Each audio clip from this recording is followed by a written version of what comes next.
This video is the complete compilation of all of Season 1 plus the second half of Fisher King, all wrapped up in one video. Enjoy!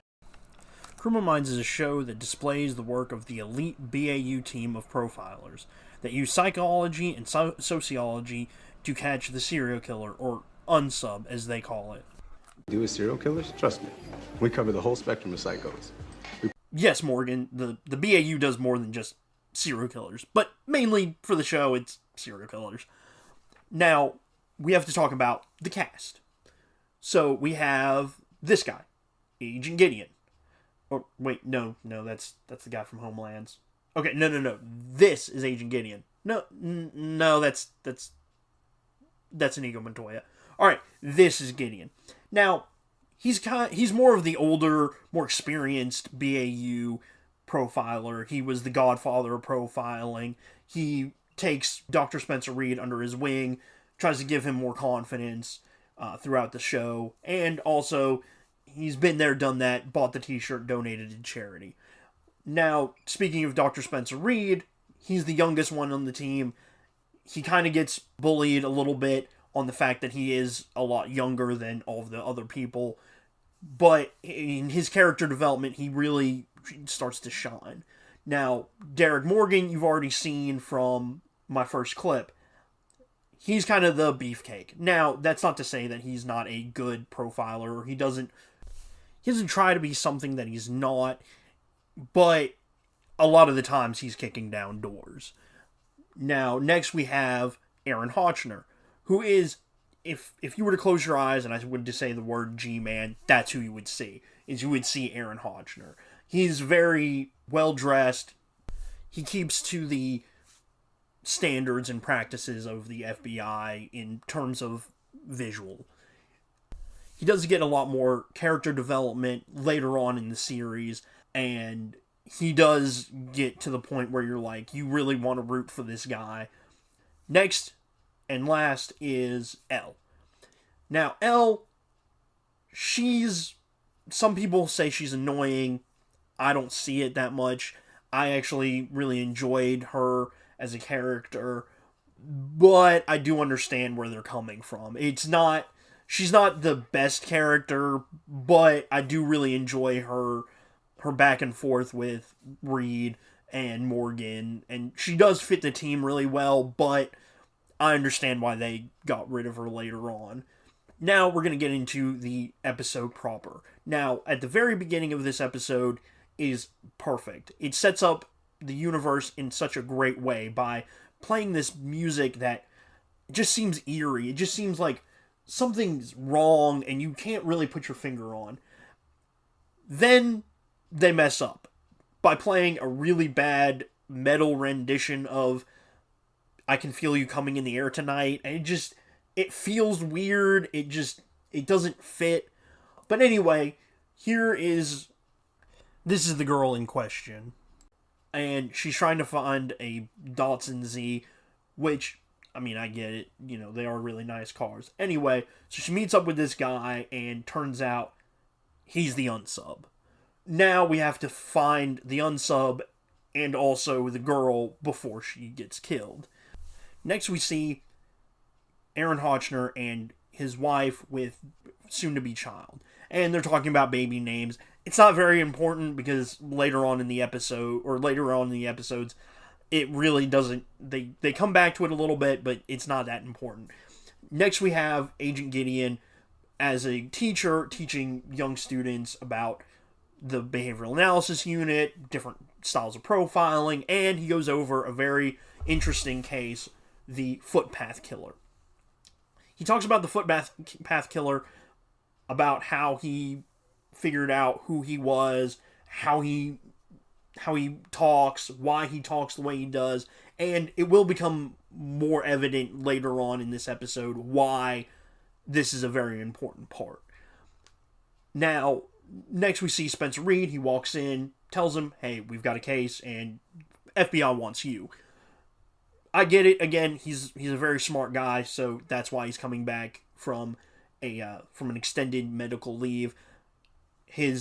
At one point, part of his team got blown up by a guy named Adrian Bale, and again, Remember that name. He's going to become important here in the next couple episodes.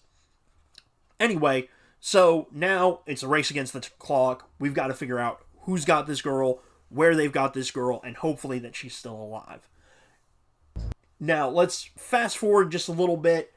One of the best parts about it is in when they do the profiler.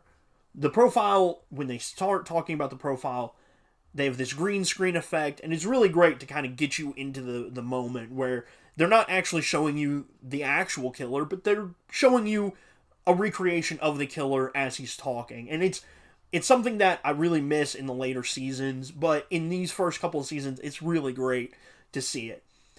He talks about how most likely, and actually indefinitely, you've talked to this person who has abducted this girl. So now we've got Elle walking up to this building. She knocks on the door. She says, "Hey, house sitting. The door was open. I'm not sure if I should go back in without somebody else coming with me." And so the old lady at the door goes, "Oh, well, let me get you my son. Hey, Richard, come down here." And so now you've got Richard and Elle going to another location. Goes inside, and the SWAT team attacks him. This is the first time you meet Elle in the show, and it's very smart because she says, "Oh, well, I don't send a SWAT team into a place that has children in it." Lead him out. They get him to start an interrogation to try to figure out who is the other person. He's too small to abduct somebody, and he just doesn't have the social capabilities to charm someone into their car. They do some research. They find out he's got a record. So they go back to the prison, and they start asking questions about his cellmate. Gideon realizes it wasn't the cellmate that's helping him out. It's the prison guard. And so now they've got to figure out a way to break Richard. So now they have a name. They do something that in a future season they copy, which is they took a box, put Timothy Vogel's name on it, and slid it in front of his face. So that way he kind of felt the heat. And that's great. I like that. And in a future episode, it's a lot funnier. But now they've got both killers, or at least they have an idea of both killers. In the meantime, Reed and Morgan were both trying to figure out how to hack into this guy's computer, because it's a very, it's deadbolt, can't get through it. Talks to Penelope, who will come into play a little bit later, but finds out that there's no way to hack it. He has to figure out the password within 6 tries. So they go through all of his different CDs, and eventually Reed opens up the disc tray, and oh, hey, look, it's a Metallica CD, Enter Sandman. So they get pictures of the victim on their screen, and it shows them in real time, at different times. It's basically taking a picture every couple of seconds. So now they know that she's still alive, but also, because of the way that the bulb was swinging, they realize that he's on a boat, and so now they have to go to a marina and make sure that the person doesn't die. Now, Timothy Vogel is already on his way to get the girl, and that's when, of course, because it's television, Gideon and Elle both make it to the dock at the right time. He's about to take her life, and Gideon does a really good job of taking him off his game by basically insulting his manliness. Then we find out that because of the Adrian Bale stuff, that Hotchner has been basically profiling Gideon the entire time during this investigation. Now, again, he tries his best to kind of, hey, I know what you're doing. I'm Gideon. I know what you're doing. So because of that, they're talking on the plane, and they decide that he's fit to be in duty, right? Now, this is where the episode ends. Wait, no, this isn't where the episode ends. A little bit of a back thing. Is this an end credit scene? Oh wait, no. Okay, so this is the scene where Gideon comes face to face with the Green River Killer, and basically almost dies. And that's the end of the episode. In conclusion, this episode does a great job of starting the series right. It does focus mainly on Gideon, but that works because he has a lot of experience and quote-unquote skeletons in the closet due to his years in the BAU. Plus, this episode serves as an example of the status quo of the team and how each one's strengths that are being utilized in the best way. Previously on Inside Criminal Minds, when we last left our intrepid hero, he was staring down the barrel of a shotgun. Stay tuned to have these questions answered. Will he survive the footpath killer? Why did the footpath killer stutter? And why did, in the last episode, I accidentally called the footpath killer the Green River Killer? Okay, I messed up in the last video. Sorry. Now, this episode starts with Gideon being scared to death by the footpath killer, and a dope song that I will link in the description. He tells the killer that he knows why he stutters. Then all tension is gone because we realize that he is telling this story to other agents, which is an inherent problem with the series as a whole. Later on, when the team gets into perilous journeys, we know that they won't kill off a main character due to the fact that they just won't. It kind of cuts the tension in a way where you don't really care too much about the perilous journey. Anyway, when we find out that he's talking to different agents about the footpath killer, Elle asks him, why did he stutter? Which is a good question to ask if you're trying to learn about behavioral analysis. However, Gideon wants her to figure it out, which is very good for Elle's character to kind of bring her into the fold as a behavioral analysis unit team member. That's when the team finds out about a video of a serial arsonist at a college. So they have to figure out why he's setting fires and how to stop him. We also meet a new character, and I will do both of these characters at the same time. One is JJ. She's the liaison of the behavioral analysis unit, and she gets a lot more screen time in later episodes, but she's a big part of the team, and especially when cases that people don't want the behavioral analysis unit on due to the nature of the actual case itself. And that, again, comes into play a lot later. And also, I wanted to talk about Penelope Garcia. She was shown in the first episode, but she doesn't really get that much screen time, both in the last episode and in this episode. But I feel like it's a better time to talk about her now. She has kind of a working relationship with Derek Morgan, and their back and forth is really adorable if you ever watch it.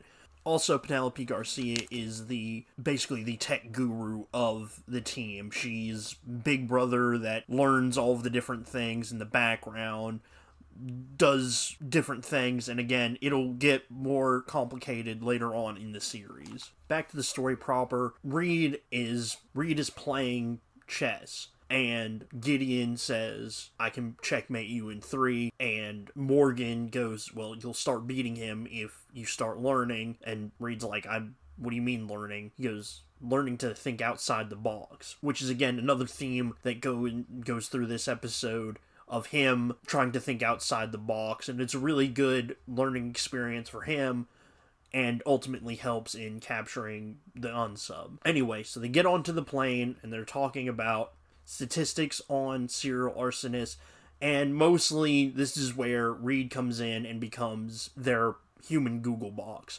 Anytime that they need a fact or a figure, they just ask Reed, because he can read 10,000 words a minute and he has an eidetic memory, which they take full advantage of every time that they can, just so that he can show off the different statistics, and also so they don't have to use Google all the time. Anyway, Gideon starts talking about how we should not worry about the statistics because we shouldn't rely on precedents of what a serial arsonist should be. What if this arsonist isn't the same as the rest of them? But then he goes back into talking about how the unsub is a he, and so it just kind of sends a little bit of a mixed signal. Anyway, when they get down onto the actual campus, Gideon goes, well, stop looking like FBI agents, which is a little bit weird because in every other episode of the series, they don't really wear suits other than, of course, Agent Hotchner. Everybody else starts wearing t-shirts. They do dress nicely, but for the most part, they don't dress in suits all the time, and this is like the only episode they actually do. Plus, it also showcases the fact that because Gideon is Agent Reed's mentor, Reed really does emulate a lot of the fashion styles of Gideon. Fast forward a little bit, after they start investigating the original 3 fires that were in the video, they also start to look at Gideon goes into one of the buildings and somebody who's trying to get some water out of the water fountain and it's not working, which triggers him to think, because in the previous fires the water had been turned off, that this was the next target. So he runs, grabs the fire alarm, pulls it, tries to get as many people out as possible. He gets up to one of the teachers' offices, which is where the fire started, and here's my little bit of, I don't understand this. The teacher in question was a chemistry teacher, which means that he knows a little bit about safety, and there is no way that if accelerant was on the floor, he would actually turn on a light, because you don't know if that's what's going to trigger the explosion or if that's what's going to turn on. You honestly only need a little bit of wire space for it to arc and set something on fire. Also, it's the same reason why you don't turn on or off lights when you smell gas, is you don't want that spark of turning on or off the light. So it doesn't make any sense, but it does play to Gideon's humanity as an agent to think of, hey, I want to make sure that this guy is okay. He can't ultimately, and that's when Morgan pulls him away from the building and says, we have to leave because the building's on fire. There's no way you're going to be able to save him. Next, we're going to talk about the red herring of this episode. It's the security guard that Gideon talks to about his necklace and how the necklace is new and that somebody, his girlfriend, gave it to him, profiling him in a way that reminds me a lot of a future episode, Tabula Rosa, where they do a lot better of a job of profiling the civilian. Then we get a good scene from Reed talking to the science kids. And he's talking to them in a way where he uses a lot of facts and figures, and eventually Hotchner steps in and goes, hey, we just need help figuring out how he did it. That's when the students tell him about putting gasoline in a light bulb, and that's what created the explosion.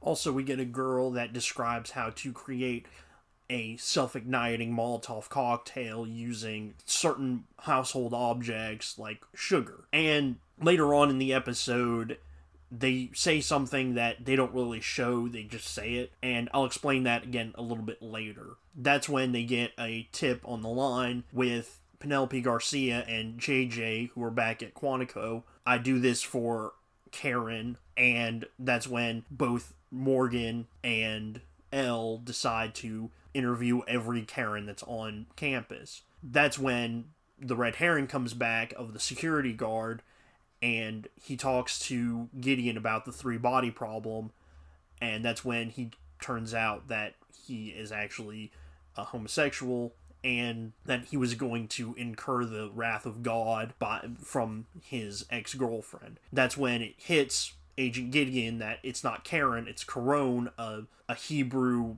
god, a Hebrew deity, and that's why they have to be bathed in fire. And this is when a big chaotic scene happens. Hotchner's talking about this, Reed's talking about that, Elle's talking about this, and Gideon, as the leader, really brings everybody back to center and is like, look, religion could be a part of it, but it's not completely the compulsion, which triggers Reed to think of a compulsive behavior like obsessive compulsive disorder. Now, here's something that I don't really enjoy about this episode, is the fact that in the episode, they do the quote-unquote zoom in enhance cliche, where Reed is watching the video and they zoom in and enhance, and now he can see the doorknob shaking 3 times. I hate that because there is no way to basically zoom in and enhance. Oh well, that's when he tells the group about all of the different 3s that he found. 3rd floor, 3rd day, 3rd teacher, all of these different things that deal with 3s, which leads them to the chemistry students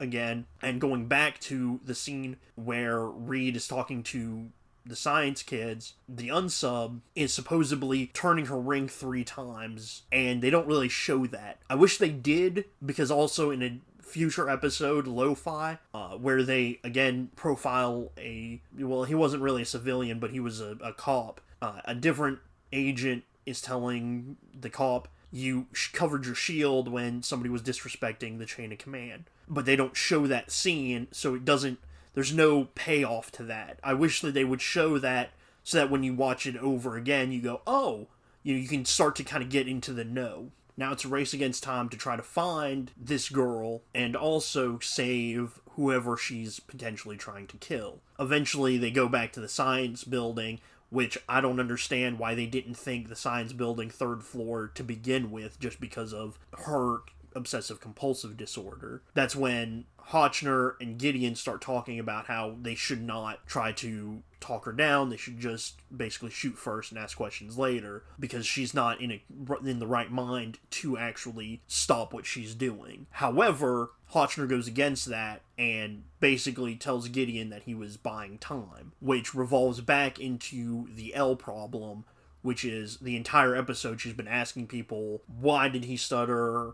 How do we know what stuttering does? She even, when she's talking to Morgan, she talks about how different things exacerbate the stutter, but not many people know exactly why they stutter. Going back into the end of the episode, that's when we see the plane, and Elle tells Gideon, hey, I figured it out. You were using the stutter to buy time so that you could turn the tables on him. And that's when Gideon turns and says, I don't know why somebody stutters, but I do know how to provoke a stutter to gain the upper hand. And that's when they do a really good green screen flip from the plane into the convenience store. And he starts challenging the footpath killer's psyche by basically telling him that he's stupid and, hey, just spit out what you want to say, and that kind of thing.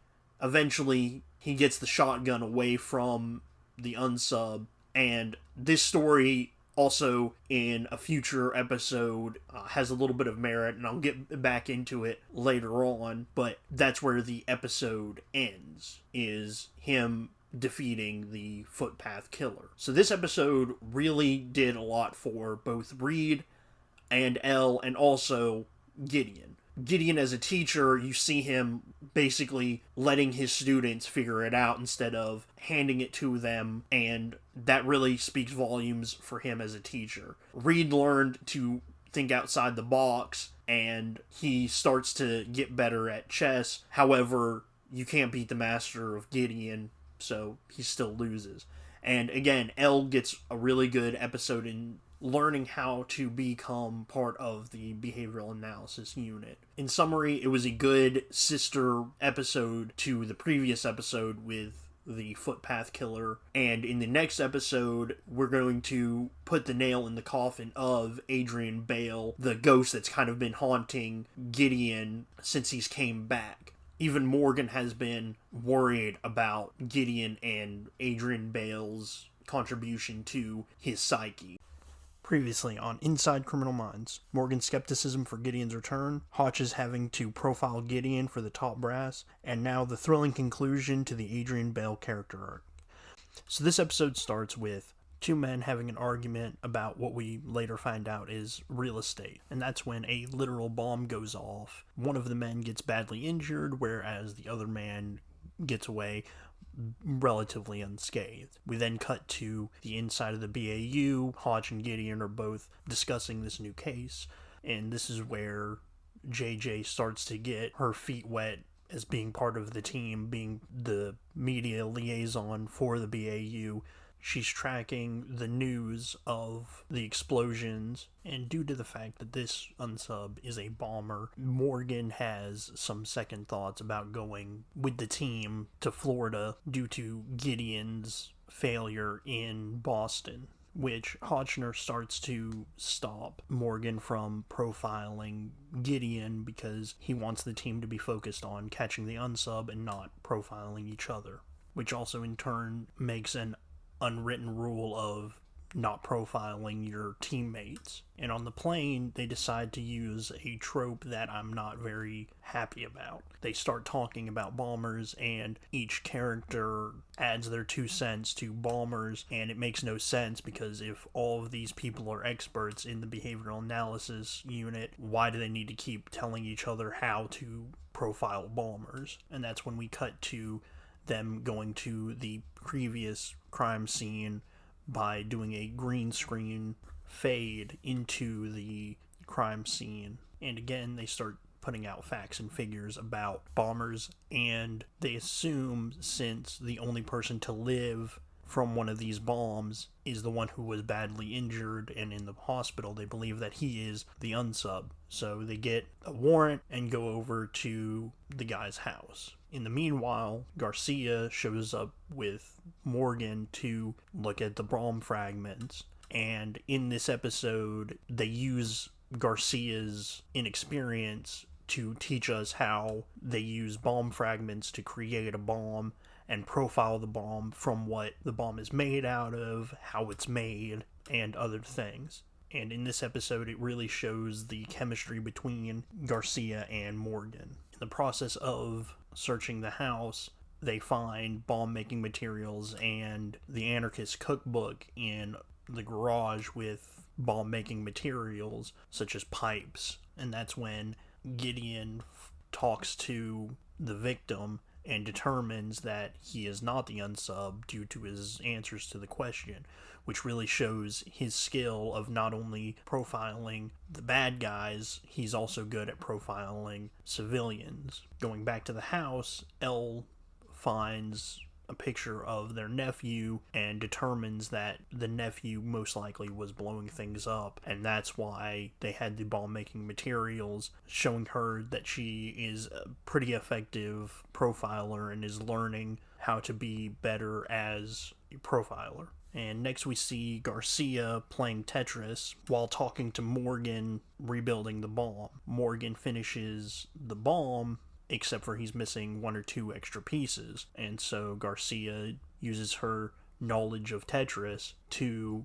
explain to him that there might have been a rod inside of it, which triggers Morgan to remember the bomb from Adrian Bale. But unfortunately, we know he's not the unsub because Adrian Bale is currently serving time in prison. And also this scene does a great job of explaining what a signature is to the audience and also to Garcia, again, as she's less experienced. Next, Gideon tells the cop that he will go and interview Bale while your team is looking for the person who fits the profile, which triggers Gideon into delivering the profile to the police department. And again, it shows a very good scene of the green screen swap into a crowded restaurant and a guy who is very apologetic even though it wasn't his fault for bumping into somebody, and it does a great job of not only profiling this unsub but also other types of bomb makers, which brings us to a scene where one of the top brass is leaning on Hotch to, if we needed to make a deal with Bale, that we were in a position to do that. It feels a little weird because Bale had killed FBI agents and countless other people, but then Gideon starts to interrogate Bale and the chess game kind of begins with Bale, and they go back and forth with Bale bragging about how smart he is and Gideon trying to feed into his narcissism to get the information that they need. And also Bale talks about how his profile is kind of a classic sense of him not being able to be a different person. And Adrian Bale reveals something to Gideon that is foreshadowing for the end of the episode. But because Adrian Bale didn't give any specifics about the bombings, Gideon knows that Adrian isn't part of the unsub's plan. However, now that Adrian Bale knows that there's a copycat bomber out there, he will try to reach out. And so Gideon goes back to Florida, whereas Reed stays behind to find anything about Bale's outside fans. And another great scene from JJ happens where she's explaining on the news how this unsub is leaving his bombs by using the profile from Adrian Bale, brown boxes with blue lettering on the white sticker. And so a family who's about to get ready for school, work, what have you, finds one of the packages, and luckily enough, they find out that it's a bomb before it does go off. And when the bomb disposal techs show up, the mom stays with her little girl, which foreshadows a scene in a future episode called Empty Planet, and we'll get back to that when we get there, of somebody who is not necessarily supposed to be in the danger, decides to stay there to help the potential victim cope emotionally. And so while Reed is still in the prison, he finds out that Adrian Bale has been using the internet. And so Garcia sends Adrian Bale a Trojan horse to get a keylogger onto his computer, which they find out that he is a pervert watching porn, but also that he is on a website for naughty hobbies, which is basically a bomb making forum. And so they use that forum to find a pool of potential unsubs. And so Reed and Gideon start talking, and Reed goes through all of the different occupations that are on the site, and one of them sticks out to Gideon as an antiquities dealer. And meanwhile, Elle is going to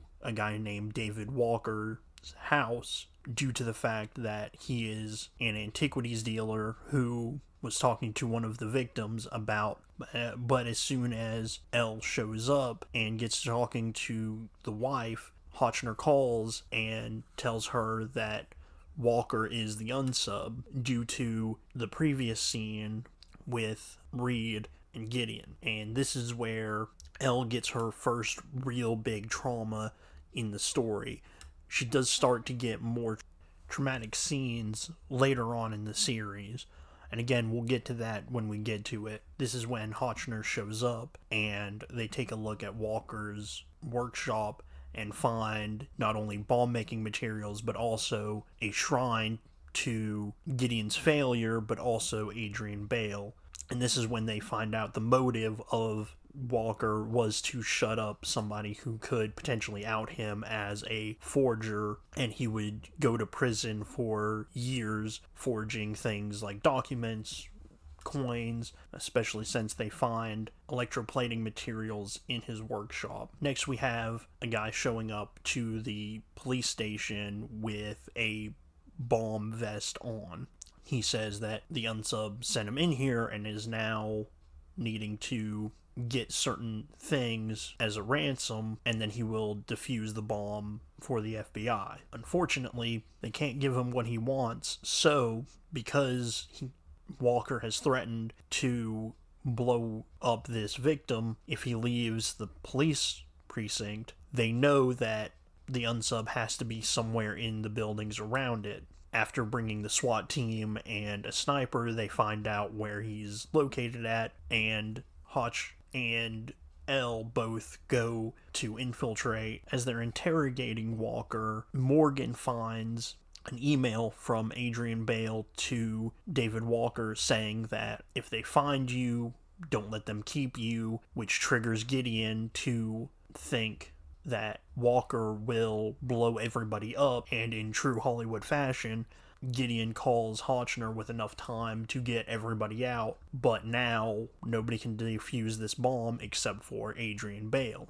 And this is where the chess game gets into its final moves with Gideon and Adrian Bale, with Adrian wanting to get out of a maximum security prison and into a mental facility, and also getting the written confession of Gideon's guilt, which gives Adrian Bale a sense of pride because he outfoxed one of the smartest FBI agents, and not only does he want it in writing, but he also wants Gideon to say it out loud, which again serves to his narcissism that I'm better than you and I want you to admit your faults. And so they get down to the last 2 wires, which is a very weird thing to do. Honestly, and this happens in every single bomb defusing scene, and that is, do we cut the blue wire or do we cut the red wire? So Adrian says, cut the red wire, and Gideon remembers in the past interrogation that if he was going to push that button again, he would do it every single time. So Gideon, instead of cutting the red wire, he cuts the blue wire, saving the victim and also voiding the contract with Adrian Bale. And that's when he goes back to the prison to see Adrian Bale being locked back up, and as a checkmate to Adrian Bale, Gideon tells the other inmates how willing he was to cooperate with law enforcement. This episode did a really good job of establishing a connection between Morgan and Garcia, and also did a really good job of closing the book of Adrian Bale's trauma, because Gideon was in a post-traumatic stress disorder state since the failure in Boston. So first we're going to fast forward past the first victim. We'll get back to her as she is the linchpin to solving this case, but more importantly, this scene is Reed's birthday party, and it shows the strengthening relationship between JJ and Reed. And for those of you who watch the series regularly, I do really wish Reed and JJ would have actually dated on the show because of their chemistry. And in this episode, we find out that JJ is the only person to call him Spence. But I digress. Next, the team is on the jet discussing the new case of the Tommy killer and talk about the signature and the MO, which leads me to talk about the difference between MO, or modus operandi, and motive. MO is normally how the unsub chooses to kill their victim, and motive is why he kills. On this episode, they focus more on the MO more than they do the motive, and they talk about the MO being choking from a wire, busting up the riches, the appliances, and the china, and leaving a death ballad to basically mark his territory or give his signature. After the jet scene, we get to see the red herring for the episode stalking a lady in her courtyard, and fast forward to when the team arrives in the station. They don't exchange pleasantries with the cops, and in later episodes they begin to build rapport with local law enforcement, and this is where Gideon, while looking at different pictures of the victims, I look at his psyche, because it seems like the job is starting to get to him, but meanwhile Reed is dissecting the notes from the Tommy killer and is interrupted by JJ in true Reed fashion, nervously tells her about the use of death in the Renaissance, making the conversation awkward. And then eventually the detective invites Morgan and Gideon to the scene of the recent attack, and Reed tells Hotchner that the ballad is incomplete because there is no betwixt, or the lady on the other end of the ballad. In the meantime, the red herring attacks a lady near the police HQ. This is when, while driving to the crime scene, Morgan and Gideon explain profiling to the detective, and also wondering how this unsub could be slipping past police cruisers after they increase the patrols. This is the first episode where Morgan plays the unsub to better understand the MO of the Tommy killer and what he actually does in the house. And also, a side note, this episode uses the nickname of the unsub, and in future episodes they refrain from using the nickname as to not allow for the team to focus on meaningless details. Anyway, Gideon goes in the house through the front door while Morgan crawls through a window in the back, showing Morgan that the guy is a little bit athletic and cautious enough as to not be seen or heard from the victim. And again, while Gideon is in the house, I question Gideon's psyche, foreshadowing future episodes. And due to what was going on in the house, they realize that the Tommy Killer must have spent a lot of time in the house. At the same time, Hotch and Elle are interviewing the Red Herring's victim, and Elle is putting her at ease by removing the victim from the turmoil of bombarding questions of the police department and allowing her to calm down before Elle questions her, and discovering that the Red Herring, 1, got caught, 2, was wearing a mask, and 3, was African American, proving that he couldn't be the Tommy Killer. However, the arrest of the Red Herring proves very useful in the capture of the Tommy Killer due to the Red Herring being blamed for the Tommy Killer's crimes. And this is when Reed finds out that the ballad wasn't written in the first 3 murders, which leads Gideon to deduce that the Tommy Killer is narcissistic and wants to be famous, allowing him to use the Red Herring to make the Tommy Killer call the police department's headquarters. And unfortunately, the trap and trace doesn't work, but not before Agent Reed and Elle have a great scene. You think it's weird that I knew that ballad? I don't know how it is that you know half the things you know, but I'm glad you do. Do you think it's why I can't get a date? You ever ask anyone out? No. That's why you can't get a date. However, now it is a race against time to find this unsub who blends in, which prompts a fantastic Morgan and Reed scene. We're looking for a needle in a haystack. Actually, it's more like we're looking for a needle in a pile of needles. What?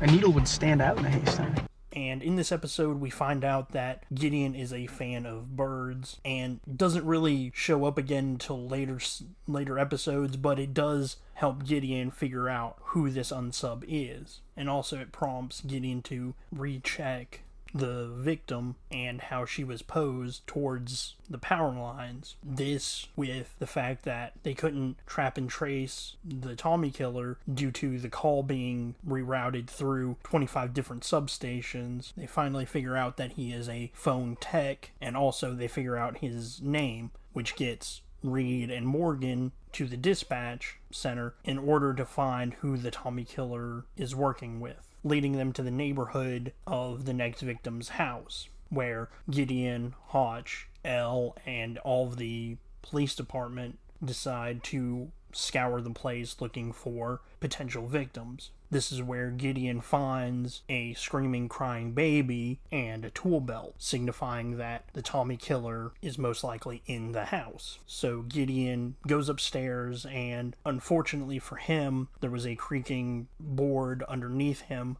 to tip off his presence to the Tommy Killer. But Gideon expertly talks down the Tommy Killer and saves the victim by playing to the Tommy Killer's need for fame and his narcissism. And in this episode, Gideon doesn't add the name of the potential victim and picture to a notebook that we later find out is one of his biggest motivations for staying in the game. And again, we find out that later in future episodes. And finally, with the Tommy Killer apprehended, the team is on their flight back, and Gideon gives Reed a present to go and watch football with JJ. And finally, Reed beats Gideon in chess, signifying that Reed is maturing as an agent. This episode was great for establishing a budding relationship with Reed and JJ, also showing the great relationship between Reed and Morgan, and also this episode cements JJ as a team member, being integral to catching the Tommy Killer. This episode starts with the victim and her boyfriend leaving a party when they almost crash into a truck and, stupidly, try to investigate what went wrong. Unfortunately for the boyfriend, this was a fatal mistake, and meanwhile, at the FBI HQ, Morgan and Reed banter about girls, and it seems Reed did not have a good time at the Redskins game with JJ. It really strengthens the friendship between Morgan and Reed. Next, we see Agent Hotchner on his phone with his pregnant wife, and as their conversation ends, Haley, Hotchner's wife, says, "I love you," and Hotch just says, "Bye."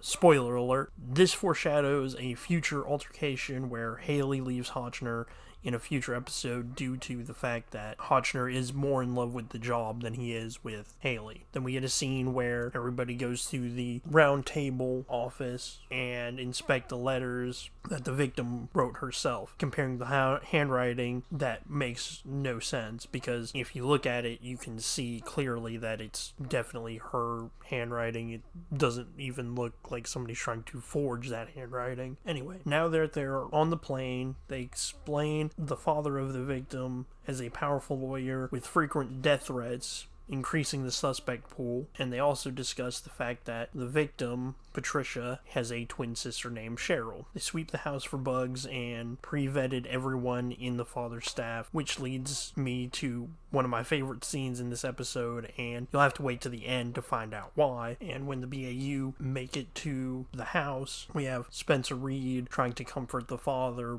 by stating stats on kidnapping and ransoms. They bring up the letters again, and throughout the episode, they keep wanting to go back to the father's staff. Next, we see Agent Morgan and Elle appear on the initial crime scene and find Cheryl basically trying to feel her sister's aura, and Morgan tries to dissect the crime scene by pretending to be the unsub. Next, we get a pretty funny scene about Spencer Reed and the father. Insisted on it.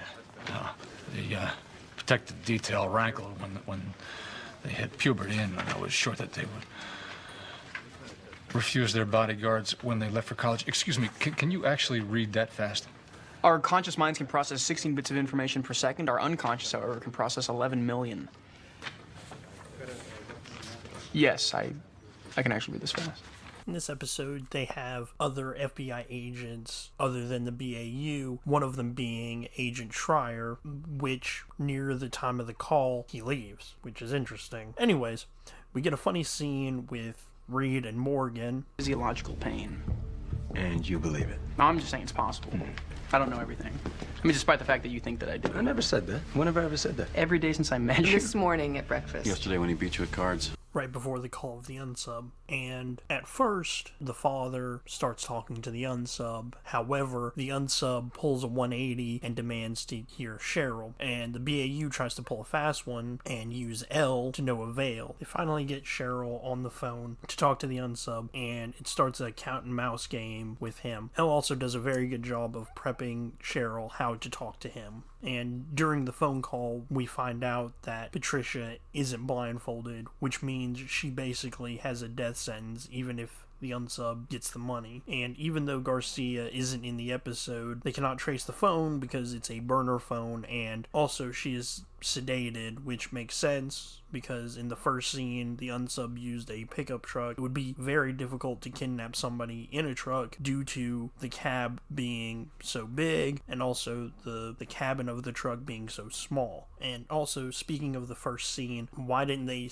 run ballistics on the weapon that killed the boyfriend? Just doesn't make any sense why they wouldn't try that first. And we get a really good scene with Elle and Cheryl talking about why she joined the FBI, because she wanted to catch bad men so they couldn't continue doing evil things. After the first conversation, the unsub decides that he wants Cheryl to be basically the linchpin for the money drop. But the BAU follows Cheryl against the unsub's demands, and they figure out, using the vagueness of the ransom demands, that this isn't a drop, this is a second kidnapping. Of course, just in time to scare off the unsub and get Cheryl back in one piece. Next, the unsub reveals that he wants to acquire both of the twins for his fantasy to become complete, and it turns out the boyfriend was going to be the fiance, providing the unsub with a stressor, or the reason the unsub acts out of character, like a divorce or losing their job. It puts the unsub in a no-win situation,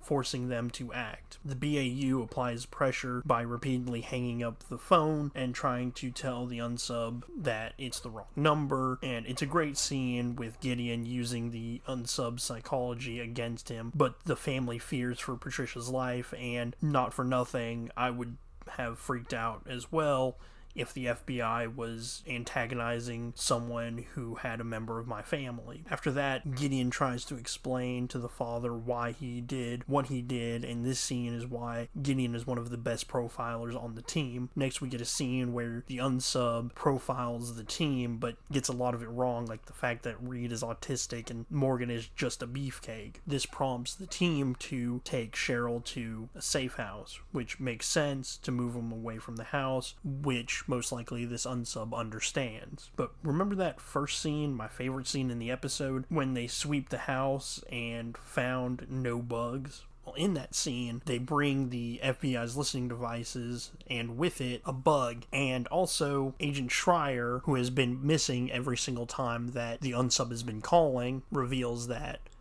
Agent Schreier is actually the unsub. And also going back to the first scene that they got the unsub's call, he was actually late, most likely because he hadn't actually gotten back to his location with Patricia. And unfortunately for the team, Agent Schreier was at the safe house, but fortunately Elle figures it out before something bad happens. That's when Derek gets hit with a taser and Elle has to take on the unsub single-handedly, and she does a really good job of interrogating him to figure out where Patricia is located, and that Patricia was safe at the house, but she had to go to the hospital. This episode ends with Morgan and Elle finishing up paperwork and Elle volunteering to help Morgan. This episode showed a different style of profiling, a more forceful style, because they were in constant communication with the unsub, whereas in other episodes they don't have that kind of communication directly with the unsub. It's harder for them to profile him, and in this episode the suspense is definitely there, especially with the earlier Gideon scene, but I honestly don't understand why in this episode they didn't use actual twins. They used one actress and they almost never show them together. Also, it shows Gideon's love, care for victims, especially those who are still alive, and Elle got another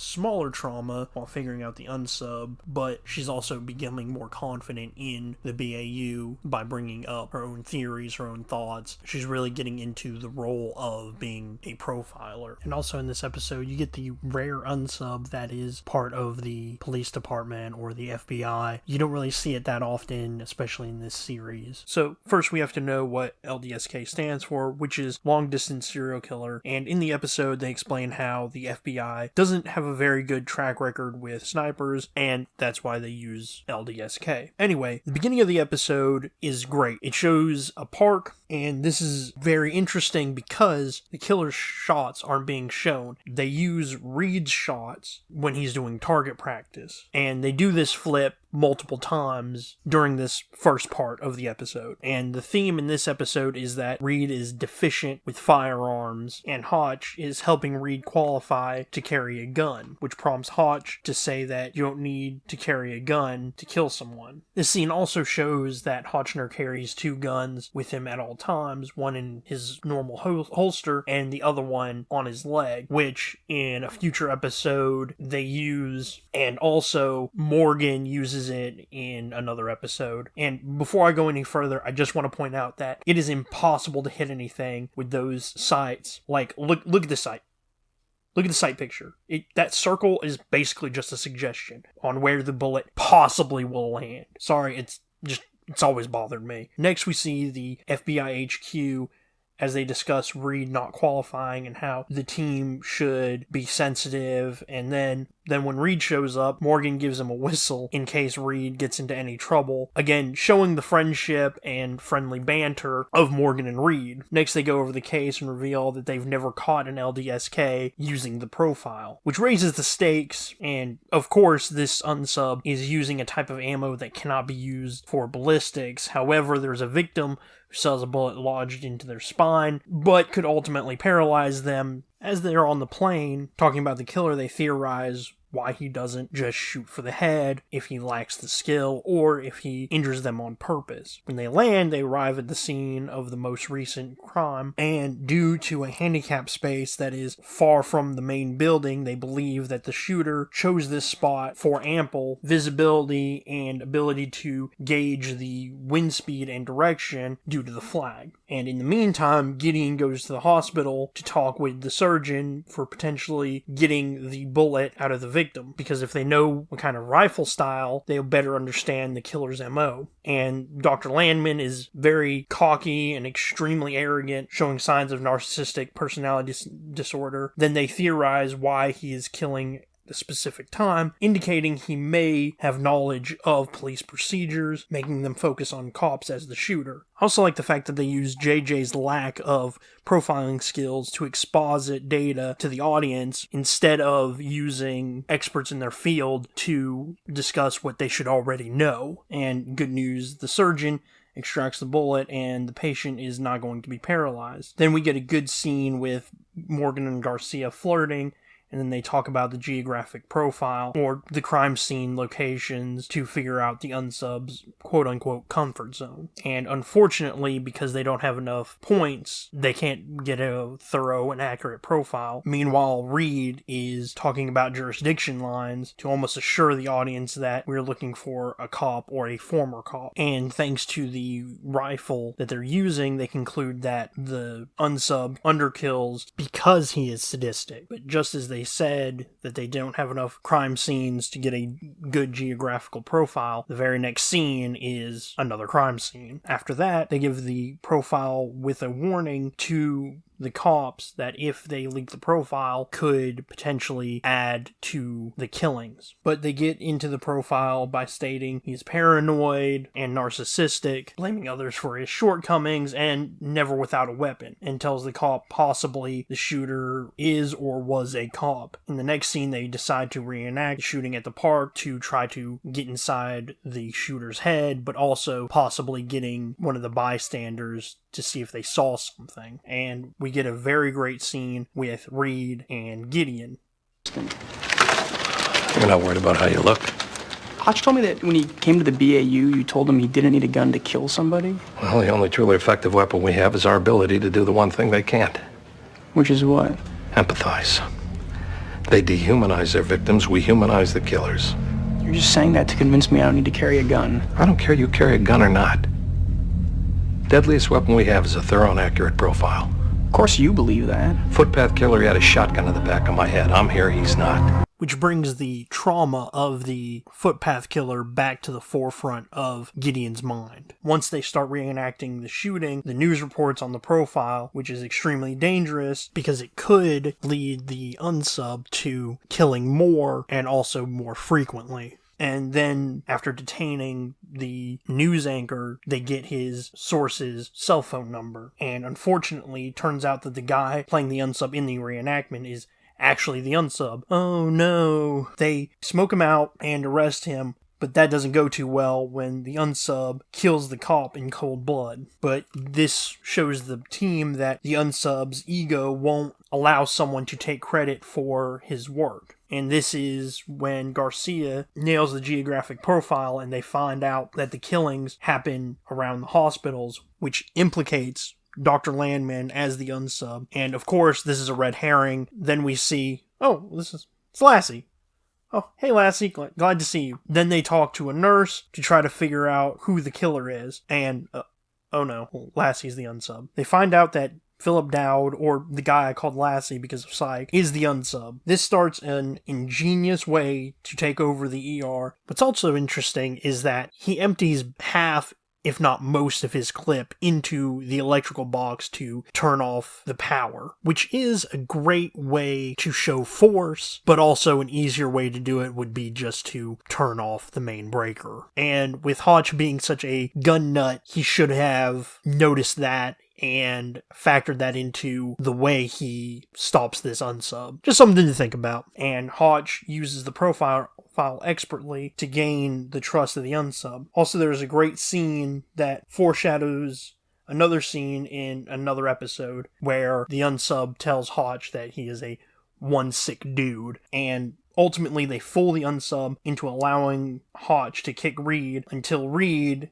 grabs Hotch's second gun, and Reed fires a shot to the unsub, ultimately killing him. After Reed leaves the hospital, he tries to give Hotch the gun back, but Hotch lets Reed keep it, and Reed gives the whistle back to Morgan, which is a great way to show the camaraderie between Reed and Morgan, even after this stressful event. As they're going back to the FBI HQ, Reed, backed with a great song, which will be linked in the description, has a heart-to-heart with Gideon about what he feels about killing someone, which is interesting because he doesn't feel bad, he doesn't feel good, he just doesn't know what to feel, and Gideon says that's probably the best thing for you right now. You need to process this as a human, and when the weight hits him, to bring it up. And that's where the episode ends. This episode does a great job of increasing Reed's confidence and showing how much not only Gideon cares for the team, but also Hotch. And it serves to give Reed his first true trauma, and in future seasons, the traumas start to add up. And it is very interesting to see his character arc, and it begins with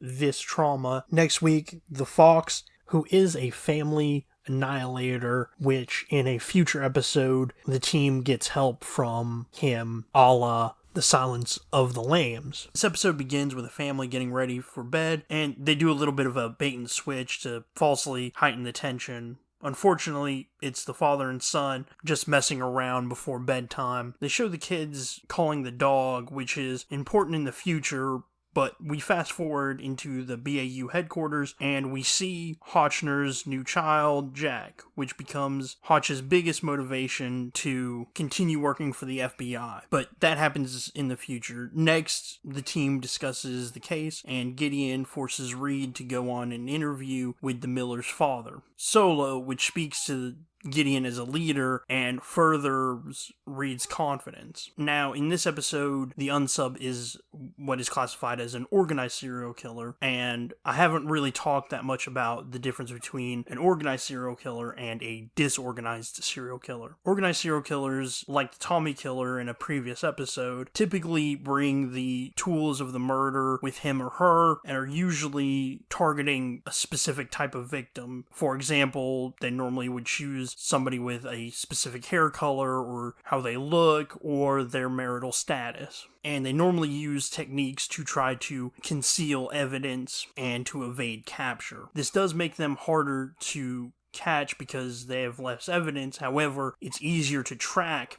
due to the fact that they use the same MO over and over and over again. Then you have disorganized serial killers, or serial killers that commit crimes of passion. No planning, no concealment of the evidence, harder to track because of the randomness, but easier to find because of all of the evidence left behind. But let's get back to the episode. They talk about the families staying alive in the house for days before the unsub kills them, and the biological father of one of the victims' family has been caught, leading to the aforementioned interview. Then Morgan and Gideon arrive on the scene of the second family, the Crawford's house, and theorize how the unsub controlled the family by himself with no ligatures. Then they go over the house to profile the victims to get a better understanding of why the unsub chose these specific victims. And they show that the Crawfords were living beyond their means, and the Millers were suffering abuse at the hands of the father. That's when Gideon finds a painting of the house by one of the Crawfords' kids, which is odd because it has no color, and then Morgan figures out that the unsub used the collar of the dog to enter the house through the doggy door, meaning the unsub has to be a lot smaller, which means that the unsub had to use force to coerce the rest of the family to do his bidding. And also, Gideon proves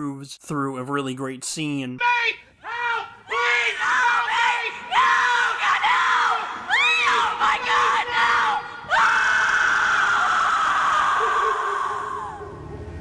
What are you doing?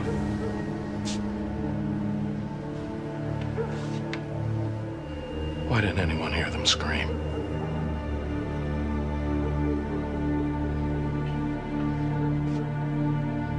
that he had to do everything very, very quietly. Meanwhile, Hotch, Elle, and Reed are preparing for the interview when Hotch realizes that the Crawford's father isn't wearing his wedding ring, foreshadowing this unsub's need for trophies, which is a way for the unsub to relive the crime and sometimes suppresses the unsub's need to kill, but is normally something from the victims or possibly a news article about their killing. Finally, Reed starts the interview with the Miller's father that starts off rough due to the fact that the father uses an aggressive form of intimidation against Reed. After the father bursts out in anger, bringing both Elle and Hotchner into the room while two cops restrain the father, and Reed decides to profile the father and use the history of the father to better understand him. And in a future episode, Reed uses the same tactic to calm down an inmate long enough for the guards to step in and help both Hotch and himself. But in this episode, he uses it to prove the innocence of the father and better understand the actual unsub.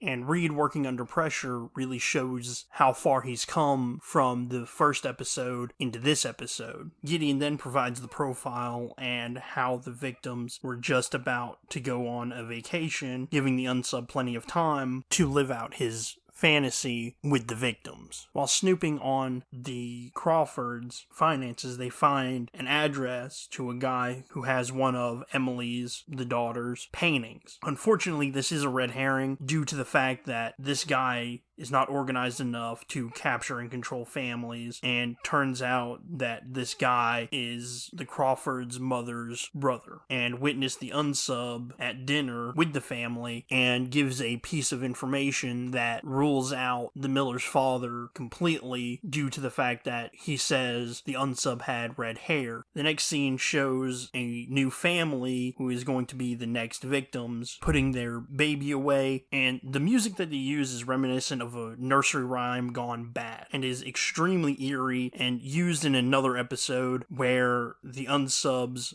are kidnapping children. Next, we see Morgan expertly describe this unsub in a pseudo-profiling manner and exposes some of the fatal flaws with this particular unsub. He has to write everything down. Obsessing over his victims allows the unsub the best chance of succeeding, but also gives people more chance to catch him snooping. That's when Gideon shows up and compares the two paintings of Emily's and deduce she was being coerced to make the second painting by the unsub, leading to the team guessing that the unsub is a psychologist. And this leads to a funny scene with Reed and Garcia.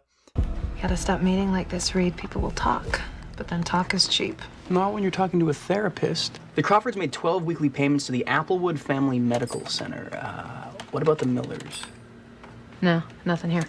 How about pharmaceuticals? No one gets therapy these days without a healthy dose of medication. What are you implying, Reed? That everyone is medicated. Did you just make a joke? No. I mean, statistics, they show Reed, it. next time just say yes, okay? Now, medication normally requires reimbursement from the HMO, and since she works for the government like you and I, we share the same healthcare provider. Are you hacking into the government's HMO database? Is that legal? Of course not. We'll both go to prison and you'll be someone's bitch. After that, the team narrows down the search to a Rachel Howard and question her about the people on her staff, leading to the unsub to be Carl Arnold. And this is honestly the best part of the episode, where Rachel is talking to Morgan and Gideon, and they're trying to get into Carl Arnold's office. Rachel says that we need to go get security, and Morgan decides to just kick down the door. And unfortunately for the team, Reed isn't with them to go through Carl's files, even though Reed could analyze the folders faster than basically anybody on the team. Oh well. Then we see Carl's office with paintings from the children splashed on the walls. Next, we learn that Carl's family split apart, which is the trigger for Carl. And they try to use the ex-wife to find out where Carl is. Unluckily for them, the wife knows nothing. As the team goes through the files, Rachel realizes that one of the patients house isn't actually Carl's, it's hers. And that family was scheduled to go on a vacation to New York. So then Gideon and Morgan infiltrate the house and save the entire family, but since the only crime committed is breaking and entering and assault to a federal officer, they can't connect Carl to the other murders. And this is where Gideon's genius really shows. He has a plan of switching the pictures of the victim, which forces Carl to angrily confess to the first two murders. This is a great interrogation scene because of the creativity of Gideon. However, this isn't the last we see of Carl, but the next time he is used by the team to get a better understanding of a different unsub and is conversing with one of the more notable unsubs in the future. But that's the end of the episode, and this episode boosted the confidence of Reed and is showing a glimpse of what Hotchner's future with Haley and Jack, especially with the end scene of all the wedding rings taken by Carl, foreshadowing the marriage problems with Hotch. But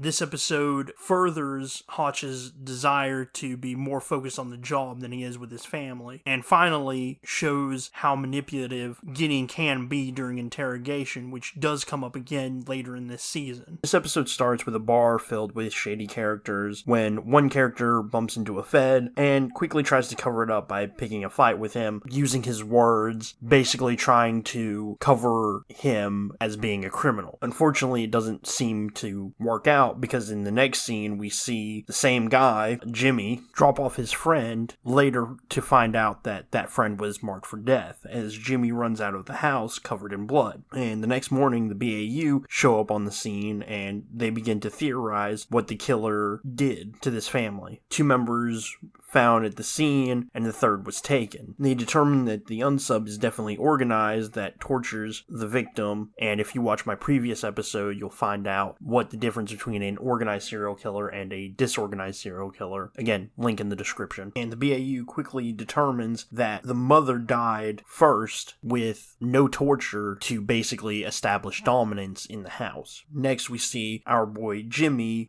call to somebody to basically set him up as a red herring for this episode and sets up a meeting at 8 p.m. Next, we see Gideon circling the wagons by getting Garcia involved. After that, the police find the dismembered body of the third victim, ensuring no sexual component is present, but also connecting the level and styles of torture. And in this episode, there is a separate division of the FBI that believes, due to the nature of the case, that it is an organized crime. And because of that, this division wants the case back. But luckily for them, Gideon decides on working the case anyway, because Gideon can see that due to the levels of torture and in the initial profile, that they conclude that it would be a bad idea not to work the case, especially given to the fact that they determine that this guy that they're looking for is a hitman with the perfect job. Meanwhile, Hotch and Morgan interview a mob boss with connection to the victim, but as we all know, snitches get stitches, and they get nothing from him. Next, Reed and Garcia are combing the FBI database looking for the man that fits the description of our guy Jimmy, because at this point, the only people who know that Jimmy is an FBI agent is the Organized Crime Division. And luckily for them, they do find Jimmy with his mugshot, but oddly, his police rap sheet doesn't really fit. There are certain things that if you start with something like attempted murder and then work your way back down to petty crimes, it just does not make that much sense. But next, we see Morgan and Hotch break into Jimmy's apartment and find basically a crash pad complete with a police sidearm, which is run through the FBI database, revealing Jimmy's an actual Fed, but not before Jimmy gets picked up by the actual unsub and not the Organized Crime Division,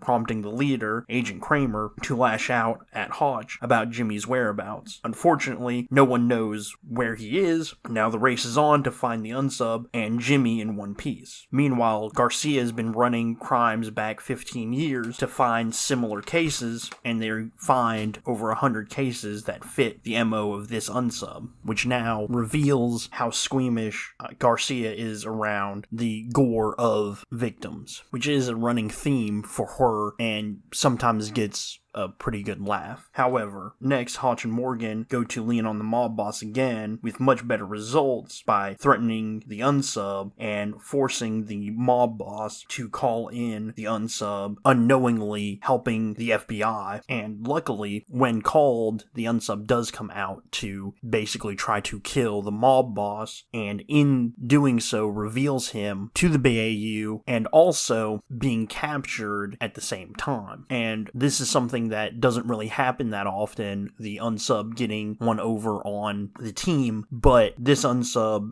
is taking down Hotchner and almost kills him. Fortunately, Morgan was there with a gun, but unfortunately, they have to bring this guy in alive, and the only shot he had was a kill shot. But Gideon, in his infinite wisdom, decided to bring a taser to a garrote fight. Tases the unsub, and here's something that doesn't make sense about this. When you're being tased, all of your muscles tighten up. So, in theory, this guy would have continued to be choking Hotchner basically to death, in fact, even harder than he was before, but he lets go of the wire and, magically saves Hotchner. Doesn't make any sense, but Hotchner has to live. He's a main character. But this also dives into the psychology of Hotchner and how much he is actually married to the job of being an FBI agent. During this scene, after he's being choked, Gideon basically has to remind him to be human for once in his life, take his tie off, which is a really good touch. It shows that he is so focused on being the cornerstone of FBI perfection that he won't take his tie off even if it is hindering him. I think that is a very nice touch, and it ties into future events, especially with Haley and Jack. Of course, they do capture the unsub, however,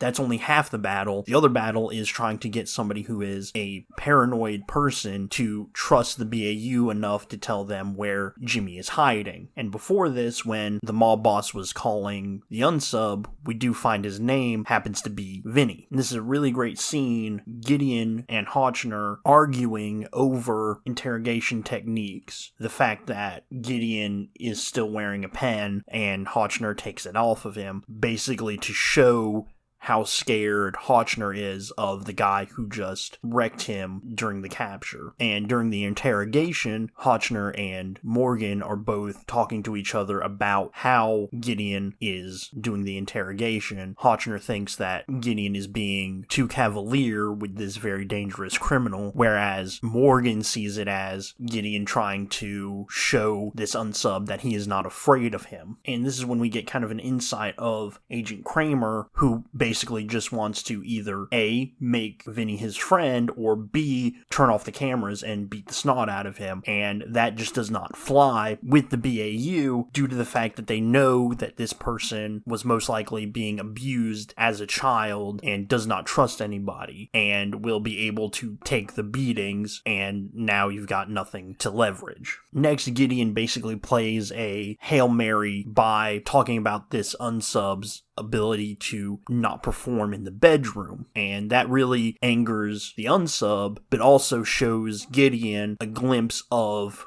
who the unsub actually is. Now, meanwhile, this is all happening, Morgan, Reed, and Elle are going through the unsub's stuff that was left in his car. Again, trying to find a place of residence through maybe a registration or a license or something inside there that could potentially lead them into a certain way. However, this Hetman is very and extremely careful, so he does not leave anything in his car that could potentially lead somebody to his house. Unfortunately, this unsub is very, very messy, and now the BAU have to figure out where he lives due to the unsub's trash. And also, the unsub left videos of the torture in his car. So Reed and Garcia comb through it and figure out how the unsub is torturing Jimmy. And next, Agent Kramer does something very, very rash. He breaks into the interrogation and plays all of his cards onto the field by outing Jimmy as a federal agent, which means that not only are we farther behind from finding where Jimmy is, we're also most likely not going to find where Jimmy is because he won't open up now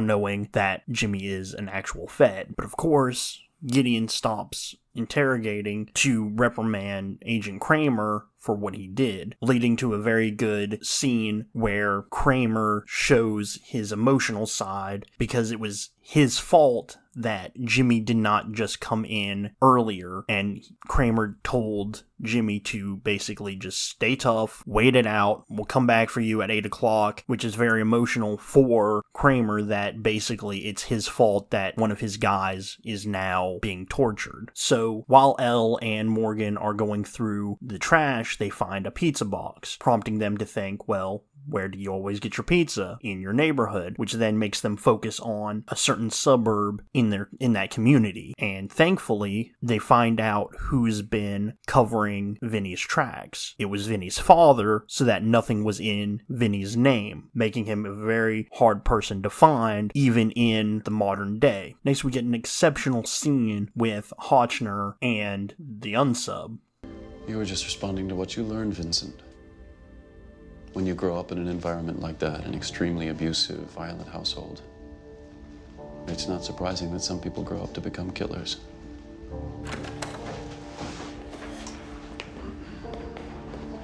Some people? What's that? You said some people grow up to become killers.